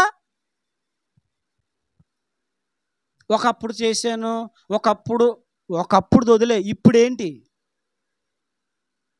Now this time what are you doing? ఇప్పుడు ఏం చేస్తున్నావు నువ్వు? ఏ స్థితిలో ఉన్నావు భక్తిలో? నీ భక్తి స్టాండర్డ్ ఏంటి? ఏది ఒక టైం ఉందా? ఒక నియమం ఉందా? నియమముగా పోరాడగలుగుతున్నావా? రన్నింగ్ రేసులో పోటీ చేసే వాళ్ళకి ఒక నియమం ఉంది, క్రికెట్ ఆడే వాళ్ళకి ఒక నియమం ఉంది. అర్థమవుతుందా? లోక సంబంధమైన గేమ్స్ ఆటలు ఆడే వాళ్ళకి కొన్ని నియమాలు ఉన్నాయి, డ్యాన్స్లు వేసే వాళ్ళు కొన్ని నియమాలు ఉన్నాయి. అవునా కదా? రన్నింగ్ చేసేవాడు ఏం చేయాలి? ప్రతిరోజు చేస్తూ ఉండాలి ఎర్లీ మార్నింగ్. అర్థమవుతుందా? అంతేగా నెల రోజుల పాటు నెలలో కూర్చుంటా నన్ను ఎవడ కదపకండి, నెల రోజుల పాటు నన్ను ఎవడ కదపకండి, నెల రోజులు అయిన తర్వాత లెగుతాను వారు పరిగెడతాను చూసుకుంటే గుండాగిపోయి చచ్చిపోతాడు. మా ఊర్లో అలాగే కోడి పందాలు జరుగుతూ ఉంటే ఆ పోలీసులు వచ్చారని చెప్పి ఎత్తరండి మనిషి 6 అడుగులు, మంచి అందంగా ఉండేవాడు, అంత ఎత్తు ఉండేవాడు. ఈ సంక్రాంతి టైంలో కోడి పందాలు వేస్తారు కదా, నీ కోడి నా కోడి దా చూసుకుంటారు కదా, అక్కడ వెళ్ళిపోయి తన్నిందిరా అనుకోండి. ఈరోజు పోలీసులు వచ్చారు, వీలు వచ్చారు అని వచ్చింది విజులు. ఎక్కడోడు పరుగు. ఈయన గారు కూడా అంత ఎత్తున్న మనిషి పరిగెట్టేశాడు. పరిగెట్టేయాలని అనుకున్నాడు ఏంటో, పరిగెత్తుకుని తప్పించుకుని వెళ్ళిపోయి అమ్మ నొప్పి వచ్చేతను గుండెలని ఇలా కూర్చున్నవాడు కూర్చున్నట్టుగా వెనకాల పడిపోయి చచ్చిపోయాడు. ఎంత జరిగింది? ఎందుకని? ఆ రన్నింగ్ రోజు లేదు. రోజు ఆ రన్నింగ్ ఉంటే ప్రతిరోజు భక్తి వ్యాయామం నీకు అవసరం. ఏ వ్యాయామం? భక్తి వ్యాయామం. అదవుతుందండి. ఎవరికైనా వ్యాయామం అనేది చాలా అవసరం. వ్యాయామం లేకుండా ఏం చేద్దామని, ఒక ప్రార్థనా జీవితం లేకుండా, ఒక వాక్య ధ్యాన జీవితం లేకుండా, ఒక పరిశుద్ధత లేకుండా, దేవుణ్ణి స్తుతించే అనుభవాలు లేకుండా ఏం చేద్దామని, పిల్లలకి ఏం నేర్పుదామని? తన జీవితంలో భక్తికి పూర్తిగా దూరం అయిపోయాడు. భక్తి చేయట్లేదని నేను చెప్పట్లేదు, కానీ తక్కువైపోయాడు, చాలా తగ్గిపోయాడు. అసలు రాత్రి పగలు నిద్ర లేదని చెప్పేస్తున్నాడు కదా, మందలు కాసుకోవడమే సరిపోయింది అన్నాడు కదా. నిద్ర నా కళ్ళకు దూరం అయిపోయిందని ఆయన చెప్పాడు కదా. మరి భక్తిలో దూరం అయిపోయినప్పుడు, భక్తికి దూరం అయిపోయిన సమయంలో మరి ఎక్కడ కుటుంబంలో క్షేమం ఉంటుంది? ఎక్కడ కుటుంబంలో సంతోషం ఉంటుంది? ప్రతి ఒక్కరు వ్యక్తిగత భక్తి జీవితము కలిగి ఉండాలి. ఆమేన్. ఏం కలిగి ఉండాలండి? ప్రతి ఒక్కరు ఎవరికి వారే. నువ్వు నీ పిల్లడు అలసిపోయాడు, ఆడు అలసిపోయాడా ఊరని చెప్పు, ఉడతలాగా ఎత్తాడు పైకాడు. అండ్ అవునా కదా? ఎక్కడ లేని గారం తల్లిదండ్రులు కూడా ఆదివారం వాళ్ళకి పోతారు పిల్లల మీద. అత్తళ్ళే గుడికి ఉండు, వారమంతా చదువుకున్నాడు, ఎన్నో పుస్తకాలు మోయలేకపోతున్నాడు. అది పడుకోనన్నా బొజ్జో బొజ్జో బొజ్జో బొజ్జో. అస్సలు ఎక్కడ గారం పెట్టినా భక్తి కాడ గారం పెట్టకూడదు. అవసరమైతే సాయంకాలం త్వరగా వచ్చి వర్కులు చేసుకుని త్వరగా పడుకోమను. కానీ తెల్లవారు అని ఏం చేయాలా? నాన్న లేగినానా, నువ్వేం కొట్టేసి బాధేసి జుట్టెట్టుకుని లాగేమంటలేదు. ప్రేమతో నాన్న లేగరా, లేగు, ప్రార్థన చేసుకో. నేను చెప్పాను కదా, తెల్లవారి లేకపోతే మా తాతయ్య గారు ఫ్యాన్లు కట్టేసేవారు గదిలోకి వచ్చి. ఆయన ఫ్యాన్ కట్టేసి వెళ్ళడం, మేము మళ్ళీ ఫ్యాన్ వేసుకుని ముసుకెట్టడం. ఆయన ఫ్యాన్ కట్టేసి వెళ్ళడం, మళ్ళీ మేము ఫ్యాన్ వేసుకుని వచ్చి ముసుకెట్టుకోవడం. ఇది మా పని. ఒరే లెగుతున్నారా నీలేసానా? మా పెద్దని అయితే అయ్యి బాబు, అసలు మా పెద్దనికి చిన్నప్పటి నుంచి భయం ఉండేది కాదు. కొంచెం పెద్దగా నా ధైర్యం వచ్చింది. కానీ మా పెద్దని అసలు ఎవరిని లెక్క చేసి డోంట్ కేర్ అన్నట్టుండి కూడా పెద్దనే. ఒరే శాంగా లెగుస్తున్నావా నీలేసానా? అసలు ఎన్ని కేకలయ్యి ఇంతే. నిద్ర నిద్ర నిద్ర నిద్ర నిద్ర. ఒరే నీలేసానా, నీళ్ళు పోసేసిన అదిగో ఇలా తుడుచుకొని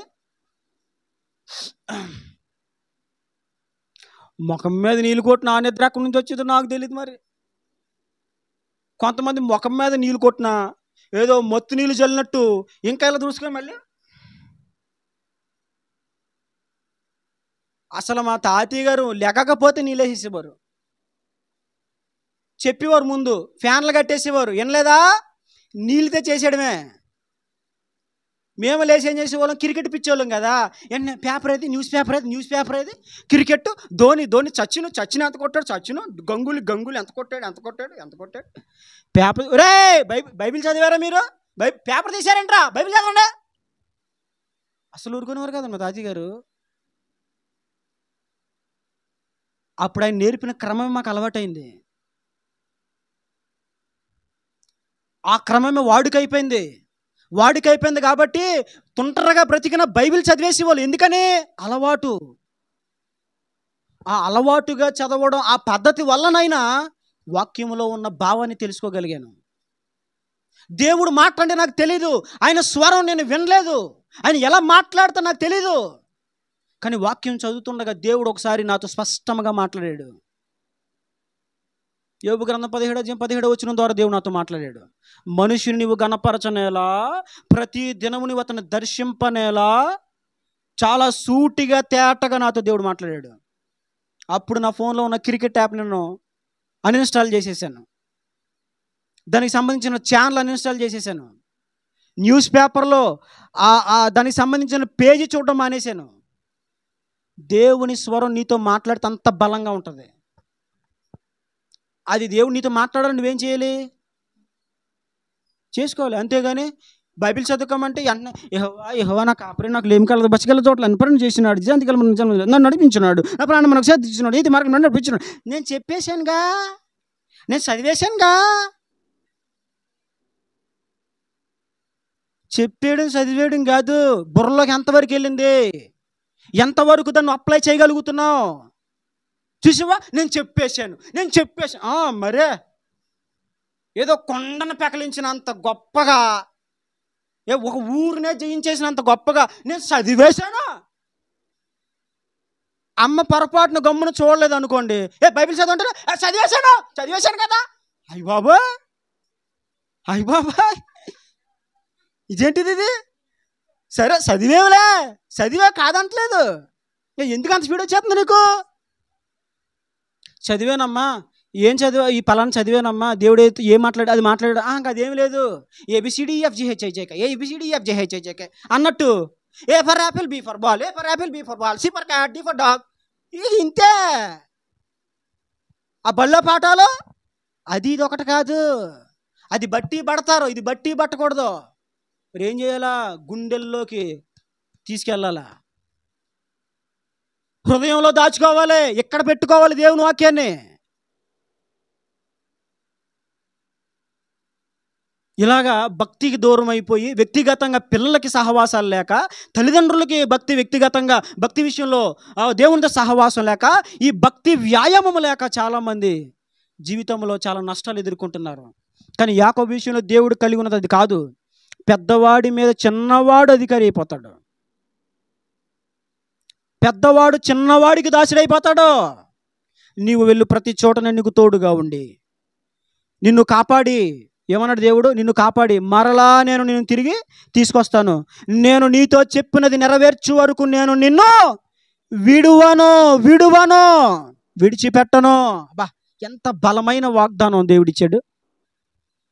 కానీ ఒకానొక సందర్భంలో దేవుడు తన కుమార్తె కాపుదల లేకుండా చేశాడు. దేవుడు చేశాడని అనకూడదు, ఎందుకంటే అది ఆయన అవిధేయత. అది దేవుడు కాపుదలు ఇచ్చే దేవుడే, వాగ్దానం నెరవేర్చే దేవుడే.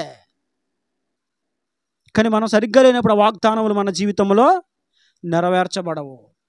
చూడండి 28వ అధ్యాయము 22వ వచనంలో మరొక మాట నేను తెలియజేస్తాను. 28వ అధ్యాయము 22వ వచనం. ఇక్కడ చూడండి, ఆయన ఏమన్నాడు? మరియు స్తంభముగా నేను నిలిపిన ఈ రాయి దేవుని మందిరమగును. చాలు. ఇక్కడ ఏమన్నాడు? ఎప్పుడైతే దేవుడు వాగ్దానం చేశాడో, మరలా నేను తిరిగి తీసుకొస్తానని ఎప్పుడైతే దేవుడు చెప్పాడో, అప్పుడు నేను అన్నాడు, ఇదిగో నీవు కనుక నిజంగా నువ్వు నన్ను తీసుకొస్తే, నిజంగా నువ్వు నన్ను కాపాడితే, ఇదిగో ఈ స్తంభము నేను నిలిపిన ఈ రాయి దేవుని మందిరమగును అని మాట్లాడాడు. ఎవరు అంటే ఏంటి? మందిరం కడతానని చెప్పాడు. ఏమన్నాడండి? మందిరం కడతానని చెప్పాడు. కట్టాడా మందిరం? కట్టాడా? చెప్పాలి. కట్టాడండి? కట్టలేదు.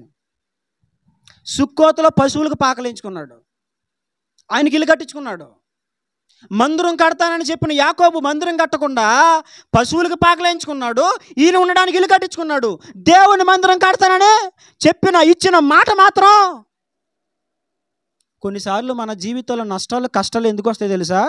దేవుని పని ఏదో చేస్తామని మాటిస్తాం, ఇచ్చి ఏం చేస్తాం? పోస్ట్ పని చేస్తాం. కొన్నిసార్లు చెయ్యడం మానేస్తూ ఉంటాం. నేను చెప్తున్నాను, ఎవరికి మాట ఇచ్చి గమ్ముని, ఎవరికైనా మాట ఇచ్చి చేయొద్దని చెప్పట్లేదు, చేయాలి, ఖచ్చితంగా చేయాలి. ఒకవేళ వాళ్ళకి మాట ఇచ్చి చేయడం ఆలస్యమైనా పర్వాలేదు, కానీ దేవునికి మాట ఇచ్చి నువ్వు ఆలస్యం చేసావా అది నీకు నష్టం. నువ్వేమన్నావు? వెళ్ళేటప్పుడు ఏమన్నావు? నువ్వు మందిరం కట్టేస్తాను. ఎక్కడ మందిరం? కొంతమంది మాటలు చెప్పమంటే మాటలు కోటలు దాడతాయండి. అందుకే ప్రసంగి గ్రంథంలో ఒక మాట రాయబడింది. చూడండి, ప్రసంగి గ్రంథము 4వ అధ్యాయం 5వ వచనం. 5వ అధ్యాయము ప్రసంగి గ్రంథం 5వ అధ్యాయము 4-5 వచనాలు. అక్కడ ఏమంటున్నాడు భక్తుడు? నీవు దేవునికి మొక్కుబడి చేసుకుని ఎడల దాన్ని నువ్వు చెల్లించడానికి ఏం చేయొద్దు, అస్సలు ఆలస్యం చేయకు. బుద్ధిహీనులు ఏందో ఆయనకి ఇష్టము లేదు. నీవు మొక్కుకొనిన దానిని చెల్లించు. ఒకవేళ నువ్వు మొక్కుకొని చెల్లించలేదా, అలా చెల్లించకుండా ఉండడం కంటే మొక్కుకోకుండా ఉండడమే మేలు. నువ్వు మొక్కుబడి చేసుకుంటే ఏం చేయాలి? దాన్ని ఒకవేళ నువ్వు చెల్లించలేవు అనుకో, మొక్కుబడి చేసుకోవద్దు, మానే. ఇప్పుడు మందిరం కడతానన్నప్పుడు ఏం చేయాలండి? కట్టు. నువ్వు కట్టలేనప్పుడు నువ్వేం చేయాలి? మొక్కుకోకు, మానేసుకో. చేస్తానని చేయట్లేదు. ఆలోచించండి. ఒకవేళ దేవునికి మీరేమో మొక్కుకున్నారా? మొక్కుకొని చేస్తాను అని ఇంకా ఆలస్యం చేస్తున్నారా? ఏ మాత్రం ఆలస్యం చేయకుండా ఈ దినమే మీరు చేయుదురుగాక. గట్టిగా చెప్పలేదండి? ఆమెను అన్నారండి. ఏదో మొక్కుకున్నారు. అయితే చూస్తాను సాయంకాలం, ఏ మొక్కుకున్నారో చూస్తాను సాయంకాలం. మనం మొక్కుకున్నది ఆ దేవునికి మందిరము కడతాను అని మొక్కుకున్నాడు, కానీ ఏం చేయలేదండి? మందిరం కట్టలేదు. ఆ తర్వాత 28వ అధ్యాయంలోని, ఆదికాండం 28వ అధ్యాయంలోని 22వ వచనంలో చూడండి. మరియు నీవు నాకు ఇచ్చు యావత్తులో 10వ వంతు నిశ్చయముగా నేను ఏం చేస్తాను, చెల్లిస్తాను. ఏమన్నాడండి? నీవు నాకు ఇచ్చి యావత్తులో 10వ వంతు. పిల్లలు ఎలా తిరిగిపోండి అమ్మా, ఎలా తిరిగిపోండి. నేను మీ కింద ఏది చెప్పాను, ఎటు కూర్చోమని చెప్పాను? ఎలా ఎలా ఎలా జరుగు, ఇలా వచ్చి. ఓకేనా? క్లాస్ టీచర్ ఇటు ఉన్నప్పుడు మీరు ఎటు కూర్చుంటారు క్లాసులో? అటు తిరిగి కూర్చుంటే వీపు విమానం మూత, అవునా కదా? మరే అర్థమవుతుందా? నేను ఎలా కూర్చోమన్నాను అలా కూర్చోవాలి. ఓకేనా? అటు ఇటు జరగకండి, అక్కడే కూర్చొని చక్కగా వాకింగ్ చెప్తున్నప్పుడు చూసుకోండి. చెప్పండి అమ్మా, ఏం చెప్పాను నేను? 10వ భాగం ఇస్తాను. నువ్వు నాకు ఇస్తే, నాకు ఇచ్చిన యావత్తులో, ఆస్తి యావత్తులో ఏం చేస్తానన్నాడు? 10వ భాగం ఇస్తాను అన్నాడు. ఇచ్చాడా? ఇవ్వలేదు. అన్నగారు కానుక పంపించాడు. ఏం చేశాడండి? దశంభాగం విషయంలో కూడా చాలా జాగ్రత్త. ఎప్పటిదప్పుడు తీసి ప్రక్కన పెట్టి ఎప్పటిదప్పుడే దేవునికి ఇవ్వాలి. సంఘంగా చెప్తున్నాను, వీలైతే ఇది కూడా తీసేయండి, ఈ మాట కూడా. నా రాబడిలో నేను 30వ భాగం తీస్తాను. ఇది లైవ్లోకి వెళ్తే బాగోదులే, నేను అది గొప్ప కోసం చెప్పాను అనుకుంటాను. నా రాబడిలో నేను 30వ భాగం తీస్తాను. నాకు డబ్బు రాగానే ముందు నేను 30వ భాగం పక్కగా తీసిన తర్వాతే నిద్రపోతాను, నా పని చేసుకుంటాను. అందుకు దేవుడి సాక్షి, నా భార్య సాక్షి. మీరు అడగండి తన్ని, సమస్య లేదు. నాకు ఎన్ని పనులున్నా ముందు 30వ భాగం తీసి అక్కడ పెడతాను, ప్రక్కన పెడతాను. దశంభాగం ఇస్తానన్నాడు. ఇవ్వలేదు. ఎందుకు నష్టాలు వస్తున్నాయి? ఎందుకు కష్టాలు వస్తున్నాయి? నువ్వు అసలు ఇచ్చిన మాట ఏంటి? నువ్వేం మొక్కుబడి చేసుకున్నావు? అప్పుడు ఏమన్నావు? నీ నోట ఏంటి? సత్యం ఉండకుండా అబద్ధం ఉండడం ఏంటి? నీ పద్ధతి ఏంటి అసలు? ఇలా కొనసాగుతూ ఉంటే మరి కుటుంబంలో నష్టాలు కష్టాలు రాకుండా ఏమొస్తాయి? యాకోబు గారికి దేవుడు వాగ్దానం ఇచ్చినట్లుగా, నిన్ను విడువను అని వాగ్దానం ఇచ్చినట్లుగా, ఈ మధ్యాహ్నం మిమ్మల్ని విడువను. అర్థమైందా? ఈ మధ్యాహ్నం నేను మిమ్మల్ని విడవను. ఈ వర్తమానం అయితే కదలను. భోజనాలు ఎక్కడ ఉన్నాయి కాబట్టి ఫ్రీగా హాయిగా వినండి. అస్సలు విడవను అన్నాడు ఆయన. నేను కూడా మిమ్మల్ని అస్సలు విడవను. ఆశలు వదిలేసుకోండి, ముగించేస్తారు. ఇంకా భౌతినేద్దాం, లేచిపోదాం, బైబిల్ అస్సలే లేదు. అది దైవాధీనం. ఎవరాధీనం? ప్రభు కృప చూపించినట్లుగా ప్రార్థన చేసుకోండి. ప్రభువా కనికరించు, కృప చూపయ్యా అని ప్రార్థన చేసుకోండి. ప్రభువా ఫరో హృదయం కఠినమైపోయిందయ్యా, మెత్తన చేయయ్యా అన్నట్టుగా ప్రార్థన చేసుకోండి. 10వ భాగం ఇస్తానని చెప్పి 10వ భాగం ఏం చేయలేదండి? ఇవ్వలేదు. 10వ భాగాలు ఇస్తానని ఎగ్గొట్టే క్రైస్తవులు ఎంతమందో. నేను ఒక విషయం చెప్తాను, నువ్వు ఏ విషయంలో సీరియస్గా ఉన్నా లేకపోయినా భక్తి విషయంలో సీరియస్గా ఉండాలి. నిజమండి, నిజం. భక్తి విషయంలో ఎలా ఉండాలి? చాలా సీరియస్గా ఉండాలి. నీ ప్రార్థనా జీవిత విషయంలో, నీ వాక్య ధ్యాన జీవిత విషయంలో, దేవునికి ఇచ్చే విషయంలో, దేవుని పని చేసే విషయంలో చాలా పర్ఫెక్ట్గా, చాలా సీరియస్గా ఉండాలి. నువ్వు చేసే ప్రతి పని, ప్రతి క్రియ దేవుడు చూస్తాడు. హేబేలు అర్పణ, కయ్యూను అర్పణ దేవుడు చూడలేదా? ఇస్తున్న అర్పణ కూడా చూశాడు దేవుడు. ఇద్దాంలే అనుకున్నావా? నేను చెప్తున్నాను, ఇద్దాంలే అంటావు కదా, అప్పుడే నీ అర్పణ దేవుడు తీసుకోడు.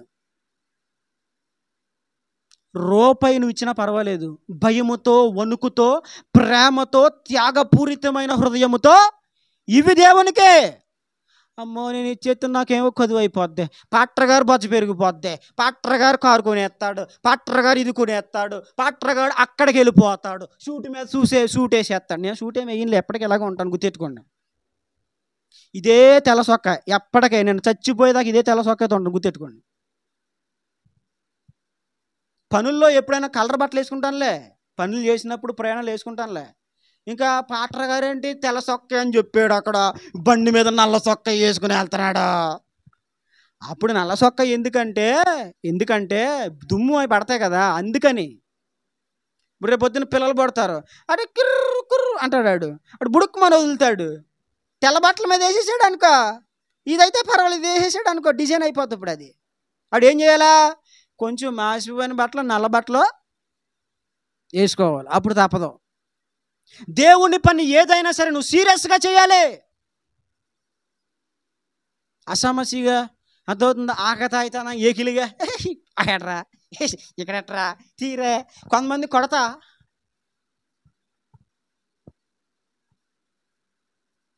ఏంటిది ఎకిలి పని. యూట్యూబ్లో ఎవడో గిటార్ వాయించున్నాడు, ఆడు జుట్టు ఇలా వేసుకున్నాడు, మరి దెయ్యం పట్టేసుకుందో శానా పట్టేసుకుందో లేకపోతే జుట్టు పిచ్చెట్టేసుకుందో తెలియదు, వేసుకుని గిటారు అన్నాడు. నీకు అంత జుట్టు ఎందుకురా నాయన, అంత జుట్టు ఎందుకు నీకు? ఆడపిల్లలాగా పెంచుకోవడం, మేకపోతలాగా ఇలాగ లాగడం, గెడ్డం కింద వరకు ఇలాగా.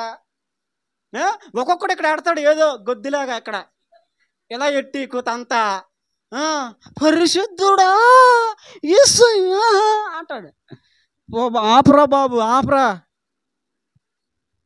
నువ్వు పాడే పాటలో, నువ్వు చదివే వాక్యములో, నువ్వు చేసే పనిలో భయం కనిపించాలి, శ్రద్ధ కనబడాలి. కూర్చొని అందరూ పాడుతున్నారు కదా, అందరూ పాడేసి ఏ శ్రద్ధమే జయము శ్రద్ధమే జయము ఏ శ్రద్ధ, ఏదో ఉద్రేకపూరితంగా కాదు పాడేయడం. అదవుతుందా? ఏం చేయాలి? ఏ సురక్తం ఏ సురక్తమే అలా రావాలి. అర్థమైందండి? అబ్బే అవి లేవండి అంత ఉద్రేకం. ఇప్పుడు ఉద్రేకం స్టైలు, ఈ స్టైల్ ఎక్కువైపోయింది సంఘాల్లో. ఈ పాటలు పాడే గాయకుల్లో, ఈ వాక్యాలు చెప్పే సేవకుల్లో ఫ్యాషన్ ఎక్కువైపోయింది ఈ రోజున. స్టైల్ అంతా స్టైలే. ఓ పాట పాడడం స్టైలు, చెయ్యలాగండం స్టైలు, అన్ని స్టైల్సే. భక్తి కుదురుగా చేయడం నేర్చుకోవాలి, ఒక భయముతో చేయడం నేర్చుకోవాలి, భక్తిగా చేయడం నేర్చుకోవాలి. నువ్వు 10వ భాగం ఇచ్చినా నమ్మకంగా ఇవ్వాలి, నువ్వు ఒక అర్పణ వేసినా హృదయపూర్వకంగా వేయాలి, త్యాగపూరితంగా వేయాలి. అమ్మో 1000 రూపాయలు వేసేయడమా బాబా, 1000 రూపాయలు వద్దులా, 500 ఉంటే కనుక మటన్ తెచ్చుకోవడం పని చేస్తాయి కదా, 2 వారాలు ఒక 500 ఉంచుకుంటాను, ఒక 500 వేస్తానులే. ఇచ్చుటలో త్యాగం, దేవుని పని చేయటంలో భయము, శ్రద్ధ, ఒక సీరియస్నెస్, ఒక నిష్ఠ ఉండాలి. మన చిన్న పరిచర్యలో ఉన్న బిడ్డలందరూ అలాగున ఉందురుగాక. ఈరోజు అలా లేదండి. ఎవడు పడితాడు వచ్చేస్తాడు, పాడేస్తాడు, ఎవడు పడితాడు కొట్టేస్తాడు. ఆ కొట్టివాడు సరిగ్గా, ఆడు చొక్కే సరిగ్గా ఉండదు, ఆడు అవతారం సరిగ్గా ఉండదు, ఆడికి మారు మనసు ఉండదు. ఇక్కడికి వెళ్ళామో ఇక్కడ కూర్చొని మెసేజ్లు, అమ్మాయిలకి మెసేజ్లు చేస్తూ ఉంటాడు, ఇక్కడ డంపు వాయిస్తూ ఉంటాడు. ఇక్కడ కూర్చొని మెసేజ్లు చేస్తూ ఉంటాడు, కీబోర్డు వాయిస్తూ ఉంటాడు. దేవుని పరిచర్య భయము లేకుండా చేస్తే దేవుని శాపము దిగి వస్తుంది. ఈ రోజున అలాగే ఉంటుంది. అలా దేవునిపై భయము లేకుండా చేసి కొన్ని కుటుంబాలు శిథిలమైపోయినాయి. నేను చూశాను ప్రత్యక్షంగా. ఒక సేవకుడు కుటుంబం అలాగే భయము లేకుండా భక్తి చేసి భయము లేకుండా సేవ చేశాడు సేవకుడు. వాళ్ళ కూతురేమో అబ్బాయిలతో తిరుగుతూ మొదలెట్టింది. చివరికి ఏమైందో తెలుసా? ఆ సేవకుడు చచ్చిపోతే శవం తీసుకెళ్ళడానికి దిక్కులేదు, శవాన్ని తీసుకెళ్ళడానికి దిక్కులేదు. ఒకప్పుడు ఉన్నతమైన పరిచయం చేశాడు, ఆయన వాక్యం చెప్తా ఉంటే అబ్బా పరలోక ఆనందాన్ని అనుభవించేవారు ప్రజలు. ఆ సేవకుడు చచ్చిపోతే తీసుకెళ్ళేవాడు లేడు. ఈ భుజాల మీద మేము మోసాం. బంధు ఒక్కడు రాలేదు, విశ్వాసి ఒక్కడు రాలేదు. పచ్చిగా ఇలా మాట్లాడుతున్నానని ఏమనుకోద్దు. ఇలా ఉండి పరిచర్య చేసిన, భక్తి చేసిన పుట్టగతులు ఉండవు, పేర్లు కూడా చెరపబడతాయి. భయపెట్టడానికి చెప్పట్లేదు, జరుగుతున్నాయి. బైబిల్లో కూడా జరిగినాయి. ఆకాన్ అనేవాడు నిర్లక్ష్యంగా దేవుని పని చేస్తే ఏమైంది? శపితమైంది తీస్తావేంట్రా, మమ్మల్ని బాధ పెడతావా? కాల్ చేశారు సంతానాన్ని, భార్య పిల్లలందరినీ తీసుకెళ్ళి. నువ్వు ఇచ్చే విషయంలో ఎలా ఇవ్వాలి? నమ్మకంగా, యథార్థముగా దేవునికి అర్పించాలి. అంతేకాదు, ఒక విషయాన్ని నేను మీకు చెప్తాను. ఇప్పుడు యాకోబు కుమార్తె అయిన దీనాను ఈ హమోరు కుమారుడైన షెకెము చెరిపేశాడు కదా. చెరిపేసిన తర్వాత ఈ షెకెము తండ్రి అయినటువంటి హమోరుకి సంగతి తెలిసింది. అంతేకాదు ఈ షెకెము చెప్పాడు, ఆ పలానా అమ్మాయిని నేను ఇష్టపడ్డాను, నేను చేసుకుంటాను, నాకు మాట్లాడు, ఆయనతో మాట్లాడు, ఎక్కడి నుంచో వచ్చాడు, యాకోబు అంట అతని పేరు, అతనితో మాట్లాడు, నేను అమ్మాయిని చేసుకుంటాను అని తండ్రికి చెప్తే తండ్రి వచ్చాడు. తండ్రి కొడుకులు ఇద్దరు వచ్చారు. అయ్యా, మా ఓడు మీ పిల్ల పట్ల ప్రేమ కలిగి ఉన్నాడు, ఇష్టం కలిగి ఉన్నాడు, చేసుకుంటాడంట. మరి ఇస్తారా మీ పిల్లని? మీ పిల్ల మాకు ఇస్తే ఇక ఇప్పటి నుంచి మా పిల్లల్ని మీకు ఇస్తాం, మీ పిల్లలు మాకు ఇవ్వండి, మనందరం చక్కగా కలిసి ఉందాం, ఈ దేశం అంతా మీ ఎదుటనే ఉంది, మనందరం కలిసి నివసిద్దాం అని అన్నాడు ఆయన. అప్పుడు యాకోబు ఏం చేయాలి చెప్పండి, ఏం చేయాలి? ఒప్పుకోవాలి, లేదంటే వద్దనాలి. జరిగిందే జరిగిపోయింది, అలాంటిది మాకు కుదరదు, మేము సున్నతి పొందిన వారము, మేము అలాంటివి చేయకూడదు అని చెప్పాలి. అదవుతుందండి. మాకు కొన్ని నియమాలు ఉంటాయి, కొన్ని కట్టడలు ఉంటాయి, కొన్ని పద్ధతులు ఉంటాయి, కాబట్టి కుదరదు అని చెప్పేయాలి. కానీ ఈ యాకోబు ఏం చేశాడు తెలుసా? పిల్లలు వచ్చే వరకు ఆగాడు. ఏం చేశాడండి? పిల్లలు వచ్చే వరకు ఆగాడు. చూడండి, ఆదికాండం 34వ అధ్యాయంలో 5వ వచనంలో మీకు ఆ మాట కనిపిస్తుంది. తన కుమార్తెను అతడు చెరిపెనని యాకోబు విని, అప్పటికి వాళ్ళ పిల్లల కుమారులు పశువులతో పొలాల్లో ఉన్నారు. వారు వచ్చేదాకా ఊరుకున్నారు. వచ్చేదాకా తండ్రి ఏం చేశాడు? ఊరుకున్నాడు. యాకోబుకి సమాచారం వినబడినప్పుడు వెంటనే ఏం చేయాలి? మాట్లాడాలి. ఆయనతో మాట్లాడి, ఏంటి అబ్బాయి నీ కొడుకు ఇలా చేశాడంటే, ఏంటి కుదరదు, అవ్వదు, ఒకవేళ అవ్వాలంటే మీరు సున్నతి పొందాలి, మీరు మార్పు చెందండి, మాలో మా దేవుణ్ణి మీరు కూడా అంగీకరించినప్పుడు మేము మీతో ఉంటాం, మా పిల్లలు మీకు ఇస్తాం, మీ పిల్లలు మాకు ఇవ్వచ్చు, లేకపోతే మాకు నిబంధన ఉంటుంది, కుదరదు అని చెప్పారు కదా. చెప్పకుండా యాకోబు ఏం చేశాడు తెలుసా? పిల్లలు వచ్చేదాకా ఆగాడు. వీళ్ళు ఏమైనా తీర్పర్లేలో, వీళ్ళ పెత్తందారులా, వీళ్ళకి ఏమైనా తెలుసా అంటే ఏంటి? ఇక్కడ దేవుని సలహా కాదు, పిల్లకాయల సలహా కావాలి. ఇప్పుడు దీనికి నీ కడుపున పుట్టిన వారి సలహాలు నువ్వు అడుగుతున్నావంటే నువ్వు ఏ మాదిరికరమైన జీవితం జీవిస్తున్నావు పిల్లల ముందు? అర్థమైందా నా మాట? పిల్లోడు మంచి సలహా ఇస్తే తీసుకోండి, నేను కాదంటలేదు, మంచి చెప్పు కాదంటలేదు. నీకు ఏమీ చేతకానట్టుగా పిల్లలు వచ్చేదాకా నువ్వు చూస్తున్నావు అంటే అర్థం ఏంటి? నువ్వు ఏ మాదిరి చూపించే పిల్లల ముందు? అంటే పిల్లల్ని మాట వినరా? అంటే పిల్లల్ని నువ్వు నడుపుతున్నావా లేదా నిన్ను వాళ్ళు నడుపుతున్నారా? ఆలోచించు. నువ్వు చేసే ప్రతి పనిలో ఎవరు సలహా తీసుకుంటున్నావు? అర్థమైందా నేను చెప్పిన మాట? ఏమండి, అర్థమైందా? నువ్వు చేస్తున్న ప్రతి పనిలో ఎవరి సలహా తీసుకుంటున్నావు? నువ్వు ఎవరి సలహా తీసుకోవాలి? అనుభవజ్ఞులైనటువంటి దైవ సేవకుల సలహా, ఆత్మీయుల సలహా, భక్తి కలిగిన తల్లిదండ్రుల సలహా, అదవుతుందా? ప్రార్థనా పరుల సలహా, వాళ్ళ సలహా నువ్వు తీసుకోవాలి. ఏమన్నా అవునా కదా? ఇలా జరిగిందండి అయ్యగారు, మరి మా పాప అలా వెళ్తే ఇలా జరిగింది, ఏం చేద్దాండి అయ్యగారు అని ఎవరిని అడగాలండి? సేవకుని అడగాలి. లేదు, సేవకుడు అక్కడ నీకు లేనప్పుడు దేవుని సన్నిధిలో మోకరించి, ప్రభా, జరగకూడని అవమానకరమైన కార్యము నా కూతురి విషయంలో జరిగింది, ఇప్పుడు నేను ఏం చేయాలయ్యా అని దేవుని అడగాలి కదా నువ్వు. అయితే నువ్వు దేవుని అడగాలి. నీ చేత కానప్పుడు దైవ సేవకునికి చెప్పాలి, ఆత్మీయులకి చెప్పాలి. ఏంటి, నీ సొంత నిర్ణయాలు చేసుకుంటావా? నీకు ఎలా తోస్తే అలా చేసేస్తావా? నీ సొంత నిర్ణయాలు నీకు ఎలా తోస్తే అలా చేసేసావు కాబట్టి ఇప్పటి వరకు కుటుంబం అలా పతనం అయిపోయింది. ఇప్పటి నుంచి అయినా సొంత సలహాలు మానేసుకొని, సొంత ఆలోచనలు మానేసుకొని, ఆ దారిపోయి దాన్ని ఇచ్చే ఆలోచనలు మానేసుకొని దేవుని దగ్గర నుంచి ఆలోచన పొందుకోవడం నేర్చుకో. ఎన్ని కుటుంబాలు పాడైపోలేదు అలాగా? ఆడెవడో వస్తాడు, బాత్రూమ్ ఇక్కడ కట్టయ్యా అంటాడు, ఈయన ఇక్కడ కట్టేస్తాడు. గుమ్మం ఎక్కడ ఎట్టరా అని అంటాడు, ఇంకొకటి ఎవడో వచ్చి గాలోడు గుమ్మం ఎక్కడ ఎడతాడు. ఆడు చెప్తాడు, ఆడు చేస్తాడు, ఆడు చేయడు, నీకు చెప్తాడాడు నీ కొంపపాడు చేయడానికి. నిజంగా దేవుని సలహా తీసుకుని ఉంటే దినము యాకోబు ఏమండి ఎంత అద్భుతంగా ఉండేదండి. దేవుని సలహా తీసుకోకుండా పిల్లలకి, ఒరే కొడుకా, రే లేవే సిమియోను, ఏం చేస్తారా, ఇలా చేశారా అంటే ఇలా అన్నారు, నువ్వు ఆగు. ఎవరినే? నువ్వు ఆగు. తండ్రిని ఆగమంటున్నారంటే అర్థం ఏంటి? అయ్యగారి కెపాసిటీ లేదు. కొన్నిసార్లు చూడండి, కొన్ని కుటుంబాలే ఆగనివా అంటాడు కొడుకు. నాన్న ఎందుకని? లేదు అయ్యగారికి స్టోరీ అయిపోయింది. నువ్వు ఒక కుటుంబ యజమానునిగా దేవుని నుంచి ఒక ఒక ఒక సలహా పొందలేవా? నేను చెప్తున్నాను, నీవు దేవుని నుంచి సలహాలు పొందుకొని ఆ అనుభవాన్ని కలిగి ఉండు. నీ పిల్లలందరూ నిన్ను గౌరవిస్తారు. ప్రతి విషయంలో వచ్చి నీ దగ్గర సలహాలు తీసుకుంటారు.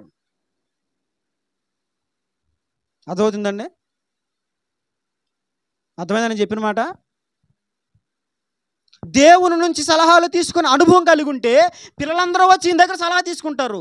ఈయన దేవుని దగ్గర నుంచి సలహాలు తీసుకునే స్వభావం ఈయనకి లేదు. ఎవరితో మంతనాలు జరుపుతున్నాడు ఈయన? పిల్లలతో.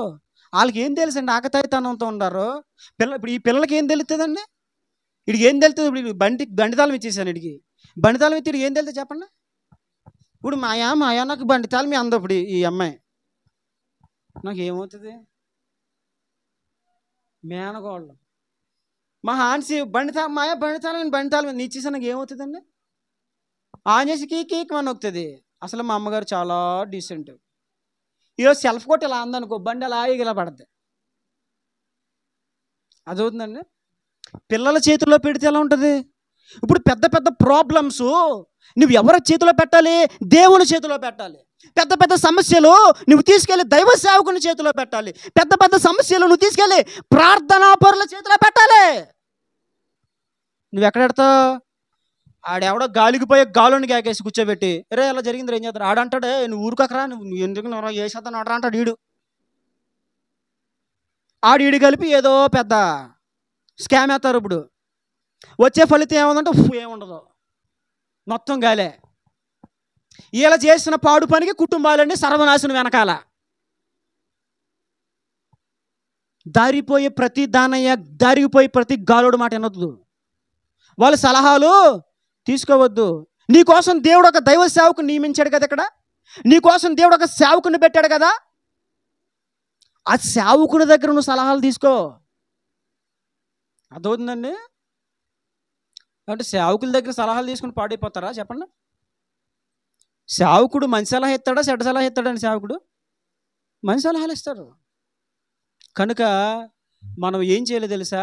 మన సొంత ఆలోచనతో ఏమీ చేయకూడదు. దైవ చిత్తము, దైవ ఆలోచన, దైవ ప్రణాళిక, దైవ నడిపింపు, దైవ సేవకుని యొక్క సూచన మేరకు, ప్రార్థనా పరుల యొక్క సూచన మేరకు మనము ప్రతిదీ కూడా చేయాలి. దైవ సేవకుల సలహా, ఆత్మీయుల సలహా లేదు. దేవుని దగ్గర కూర్చో, మోకరించు. దేవుడు నీకు ఒక మంచి సలహా ఇస్తాడు. దేవుడు ఎలా నడవాలో, ఏం చేయాలో, ఎలాగ దాన్ని సాల్వ్ చేయాలో, అంత పెద్ద ప్రాబ్లం, అంత పెద్ద సమస్యను నువ్వు ఎలా డీల్ చేయాలో దేవుడు నీకు చెప్తాడు. ఈ పిల్లకాయల చేతిలో పెట్టేసాడు పట్టుకెళ్ళి. ఆ సలహా ద్వారా ఎంత నష్టం జరిగిందో తెలుసా? వాళ్ళ సంతానంలో ఉన్న పురుషులందరినీ చంపేశారు. వెళ్ళిపోయారు. ఇద్దరునే యాకోబు కొడుకులు ఇద్దరు వెళ్ళిపోయి ఆ సంతానంలో ఉన్న పురుషులందరినీ చంపేశారండి. అయ్య బాబోయ్. అక్కడేమో దేవుని సలహా తీసుకోలేదు.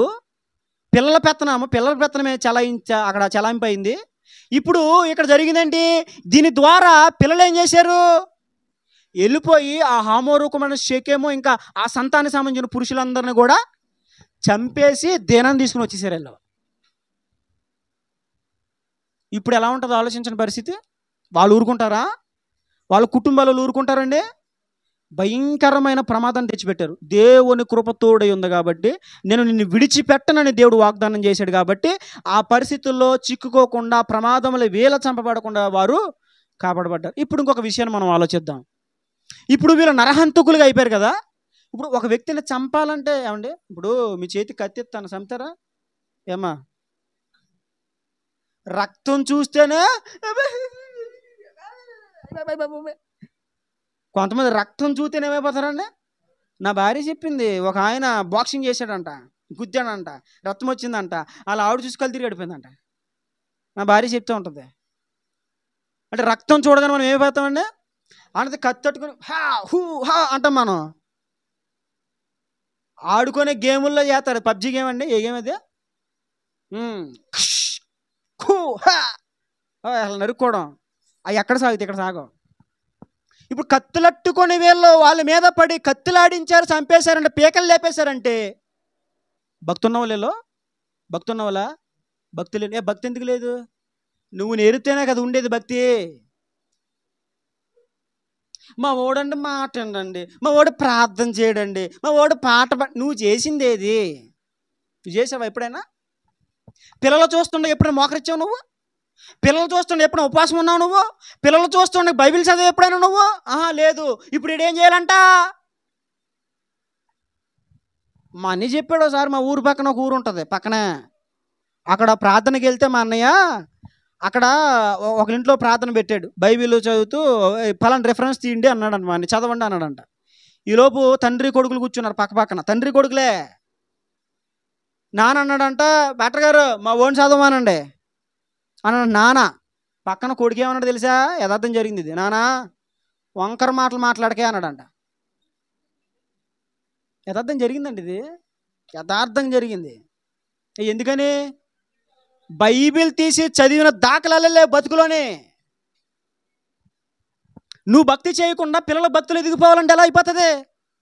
నువ్వు క్రమంలో లేకుండా పిల్లల క్రమంలోకి వచ్చేయాలంటే ఎలాగైపోతుంది? నువ్వు ప్రార్థన చేయకుండా ప్రార్థన చేసేయాలంటే ఎలా అయిపోతుంది? ఎవరు లేకరా? లెగుతలేదండి, లేపుతున్నానండి, లెగట్లేదు. నువ్వు సంగ కాచుకుని నువ్వు పడుకోవా? నువ్వు లెగిసి ప్రార్థన చేస్తే వాళ్ళు చేస్తారు. కొడుకులు ఎంత భక్తిహీనులు అయ్యారు? కూర్చోబెట్టి భక్తి నేర్పిన దాఖలాలు ఉన్నాయా? భక్తిలో పెంచాడా? మనం ఒక్కరిని ముసిగేసుకుని స్తోత్రము స్తుతి అనుకుంటే సరిపోదు, వాళ్ళని భక్తిలో పెంచాలి పిల్లల్ని. చాలామంది బైబిల్ పెట్టుకొని సంకలో బైబిల్ పెట్టుకుని తెల్లబట్టలు వేసుకుని ముసిగేసేసుకొని వెళ్ళిపోతారు అక్కడికి. వీడు మాత్రం ఒరే నీ కొండ వండేసండ్రా, కొండ నిండా ఉందరా అన్న, తినేరా, తినేసి దొరలరా నీ ఇష్టం. ఆ ఫ్యాషన్ షో అయితే అది ఎట్టుకుని చూడరా టీవీలోని. ఇంకా నీ దగ్గర ఏమనంటే మొబైల్ పెట్టుకుని మూలకి వెళ్ళిపోయి బ్లూ ఫిల్మ్స్ పెట్టుకుని చూడరా. ఈవిడు మాత్రం దేవుని సందుకు వచ్చేసి ప్రవాణ కొడుకు మారాలయ్యా, అయ్యి బాబా ఆడు ప్రార్థన చేయట్లేదయ్యా. నువ్వు తీసుకురాండి. ఆడు ముందు ఎప్పుడైనా భక్తి చేసావు? నువ్వు కూర్చోబెట్టి నానా ప్రార్థన చేసుకోవాలనా? రే మనకి ప్రార్థన బండిలో పెట్రోల్ లాంటిదిరా, ప్రార్థన మనకు ఊపిరి లాంటిదిరా. ఒరే ప్రార్థన మన ప్రాకారం, ప్రార్థన లేకపోతే మనం ముందుకెళ్ళాం, దేవుని పిల్లలం. దేవుడు మనకిచ్చిన ఆయుధం ప్రార్థన చెయ్యాలరా. పిల్లలకి నేర్పాలండి. నిజంగా భక్తి నేర్పుంటే పిల్లలకి, యాకోబు పిల్లలకి భక్తి నేర్పు. కత్తులు పట్టుకుంటారు అసలు? కత్తులు పట్టుకున్నారంటే కత్తులు పట్టుకుని కత్తులాడిచి పీకులు లేపేశారంటే అర్థం ఏంటి? పట్టుమని కూర్చోబెట్టి ఇప్పుడు భక్తి నేర్పలేదు. నీ పిల్లల్ని కూర్చోబెట్టి ఎప్పుడైనా భక్తి నేర్పించావా నువ్వు? ఎప్పుడైనా నేర్పించావా? కూర్చోబెట్టి ఇది వాక్యం ఇలాగా, ఇలా చదువుకో, చేసుకో, ప్రార్థన మోకరింపజేసి ప్రార్థన చేయించావా పిల్లలతో ఎప్పుడైనా? మనం చేసేయడం కాదు, వాళ్ళతో కూడా ఇంకొక విషయం సమా, చేయరంటాడు, చేయడు. ఎందుకని? నువ్వు చేయాలి ఫస్ట్. నువ్వు భక్తి చేయడం వాళ్ళు చూస్తే, నువ్వు భక్తి విధానాలు కొనసాగించడం వాళ్ళు హృదయాల్లో ముద్రించబడితే అప్పుడు వాళ్ళు స్టార్ట్ చేస్తారు. మా నాన్నగారు రాత్రులు మంచం కాడ మోకాలు లేయడం, మోకాలేసి ప్రార్థన చేయడం చూసేవాడిని. మా అమ్మగారు తెల్లవారు 3ంటికి లేచిన కాళ్ళగడ మోకాలేసి ప్రార్థన చేయడం చూసేవాడిని. చూశాను, నేను ప్రత్యక్షంగా చూశాను. మా నాన్నగారు కూర్చొని వాక్యం చదువుకోవడం చూశాను. మా అమ్మగారు కూర్చొని వాక్యం చదవడం చూశాను. అవి చూశాను కాబట్టి ఈ రోజున మనం ఏం చేస్తాం? మనం దీయంగానే రే బైబిల్ తీస్తావా తీవరా రే రే అని అంటే ఆడు మనసులో అనుకుంటాడు, నా తీయడుగా నన్ను తీయమంటాడు. నాన్న తీసాడు అసలు బైబిల్, నన్ను తీయమంటాడు ఏంటి? కానీ ఆడికి ధైర్యం సరిపోదు కాబట్టి ఏం చేస్తాడు? నాన్న తీస్తా నాన్న. మనసులో మాత్రం వీడు తీసాడు అండి బైబిల్, వీడు నాకు చెబుతున్నాడు తీస్తున్నాను నాన్న. అర్థమవుతుందండి? అంటే మనం భక్తి చేయడం ఎవరు చూడాలా? పిల్లలు చూడాలి. అంతేకాదు నువ్వు వాళ్ళని భక్తిలో పెంచాలి. యాకోబు ఏం చేయలేదు? భక్తిలో అసలు ఆయనకే భక్తి లేదు కదా. భక్తి ఉన్నవాడైతే భక్తిలో పెంచుతాడు. ఇంకొక విషయం సుమా, భక్తి చేసిన వాళ్ళు కూడా కొంతమంది భక్తిలో పెంచలేదు పిల్లల్ని. ఫర్ ఎగ్జాంపుల్ సమూయేలు, బైబిల్లో సమూయేలు గొప్ప ప్రవక్త. అతని ప్రార్థన ప్రభావానికి శత్రువు ఈ దేశపు పొలిమేరలకు కూడా రాలేదు. అంత ప్రార్థన కలిగిన వాడు. పిల్లలు లంచగొండల కింద తయారైపోయారు. ఫర్ ఎగ్జాంపుల్ దావీదు, నేను వేకువనే లేచేదను, నీ కృపను గూర్చి నేను పాడతాను.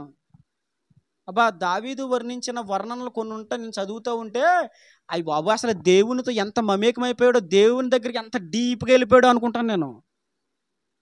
అబ్బా, ఉపయోగించే పదాలండి ఉపయోగించే పదాలు ఎంతో ఒక పిచ్చి పట్టేసుకుంటే బాగా మమేకమైపోతే దేవునితో, అప్పుడు కానీ ఆ పదాలు రావు మన నోటంట. ఆ పదాలు వాడతాడు దావీదు. అంత భక్తి కలిగిన వాడు. కానీ కొడుకులు చూస్తే ఒకడేమో చెల్లిని జరిపాడు, చెల్లిని జరిపినాడేమో ఇంకోటి చంపేశాడు. చంపేసినట్టు కుదురుకున్నాడా, తండ్రికి వ్యతిరేకంగా రాజ్యాన్ని మళ్ళీ నిర్మించడం మొదలెట్టాడు.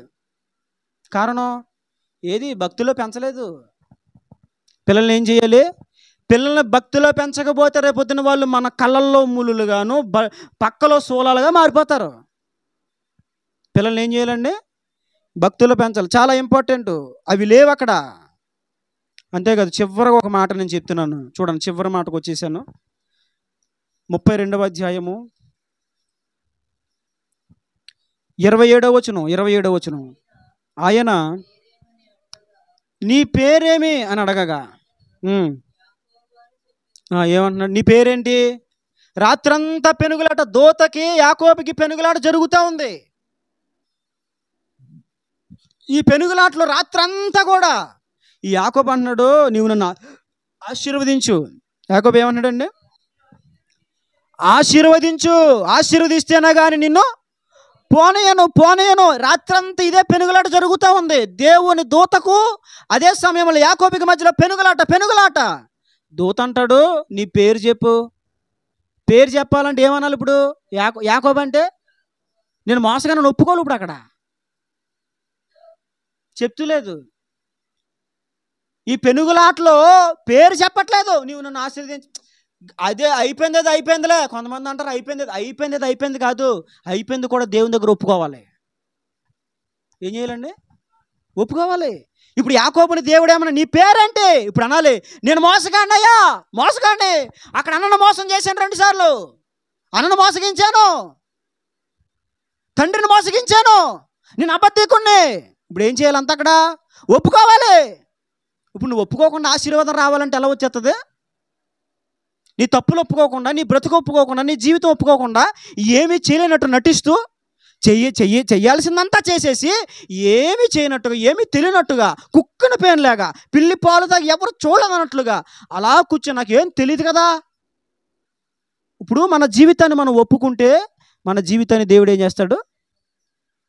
రాత్రంతా పెనుగులాంటి దేనికోసం? నీ పేరు చెప్పా అంటాడు. నీవు నన్ను ఆశీర్వదించు, నన్ను ఆశీర్వదించాను పాను. సరే నేను ఆశీర్వదిస్తాను, నేను వెళ్ళిపోను, నీ పేరు చెప్పు. మాట్లాడట్లేదు. తెల్లవారుతో ఉంటే వేసాడు ఒక దూత ఒకటి వేసాడు. తొడగూటి మీద ఎత్తే, అమ్మ నా పేరు యాకోబు, నేను మోసగాడిని. అప్పుడు వచ్చింది. కొంతమంది కోడి తినగానే రాదు. అవునా కదా? బాగున్నంతసేపు ఏంటంటే నా ఇష్టం ఏంటి నెలగా ఉంటానా? నేను ఎప్పటికే భయపడను. జడిపిస్తున్నావా? ఎప్పుడు బలం ఉంటే, ఆరోగ్యం ఉంటే ఆత్మను ఒకటి లాగడానికి దేవుడు నా పేరు అంటే అప్పుడు అలా చేసాను, అలా అయిపోయింది. అప్పుడు వస్తుంది. ఇప్పుడు అయ్యగారికి అంతే. ఒక్కడు కొట్టాక అప్పుడు అన్నాడు ఏమని? యాకోబు. అంటే ఏంటి? బతుకును మోసపూరితమైన జీవితాన్ని అసలు ఒప్పుకోవడానికి ఇష్టపడట్లేదు. ఒకటి చెప్తున్నాను, సరే ఇప్పటి వరకు నువ్వేదో చేసావు, నీ జీవితంలో ఏదో అయిపోయింది, సరే ఓకే. అయితే దాన్ని నువ్వు దేవుని దగ్గర ఒప్పుకున్నావా? ప్రతిదీ ఇలాగా చెవులు పెట్టుకుని వినాలి. ప్రతిదీ నీకు గుర్తు ఉన్న ప్రతిదీ, చిన్నప్పటి నుంచి నువ్వు చేసిన ప్రతి పాపము ఏదైతే నీకు గుర్తుందో అదంతా ఒప్పుకున్నావు దేవుని దగ్గర. నా దగ్గర ఏం ఒప్పుకోద్దులే, దేవుని దగ్గర ఒప్పుకున్నావా? ప్రతిదీ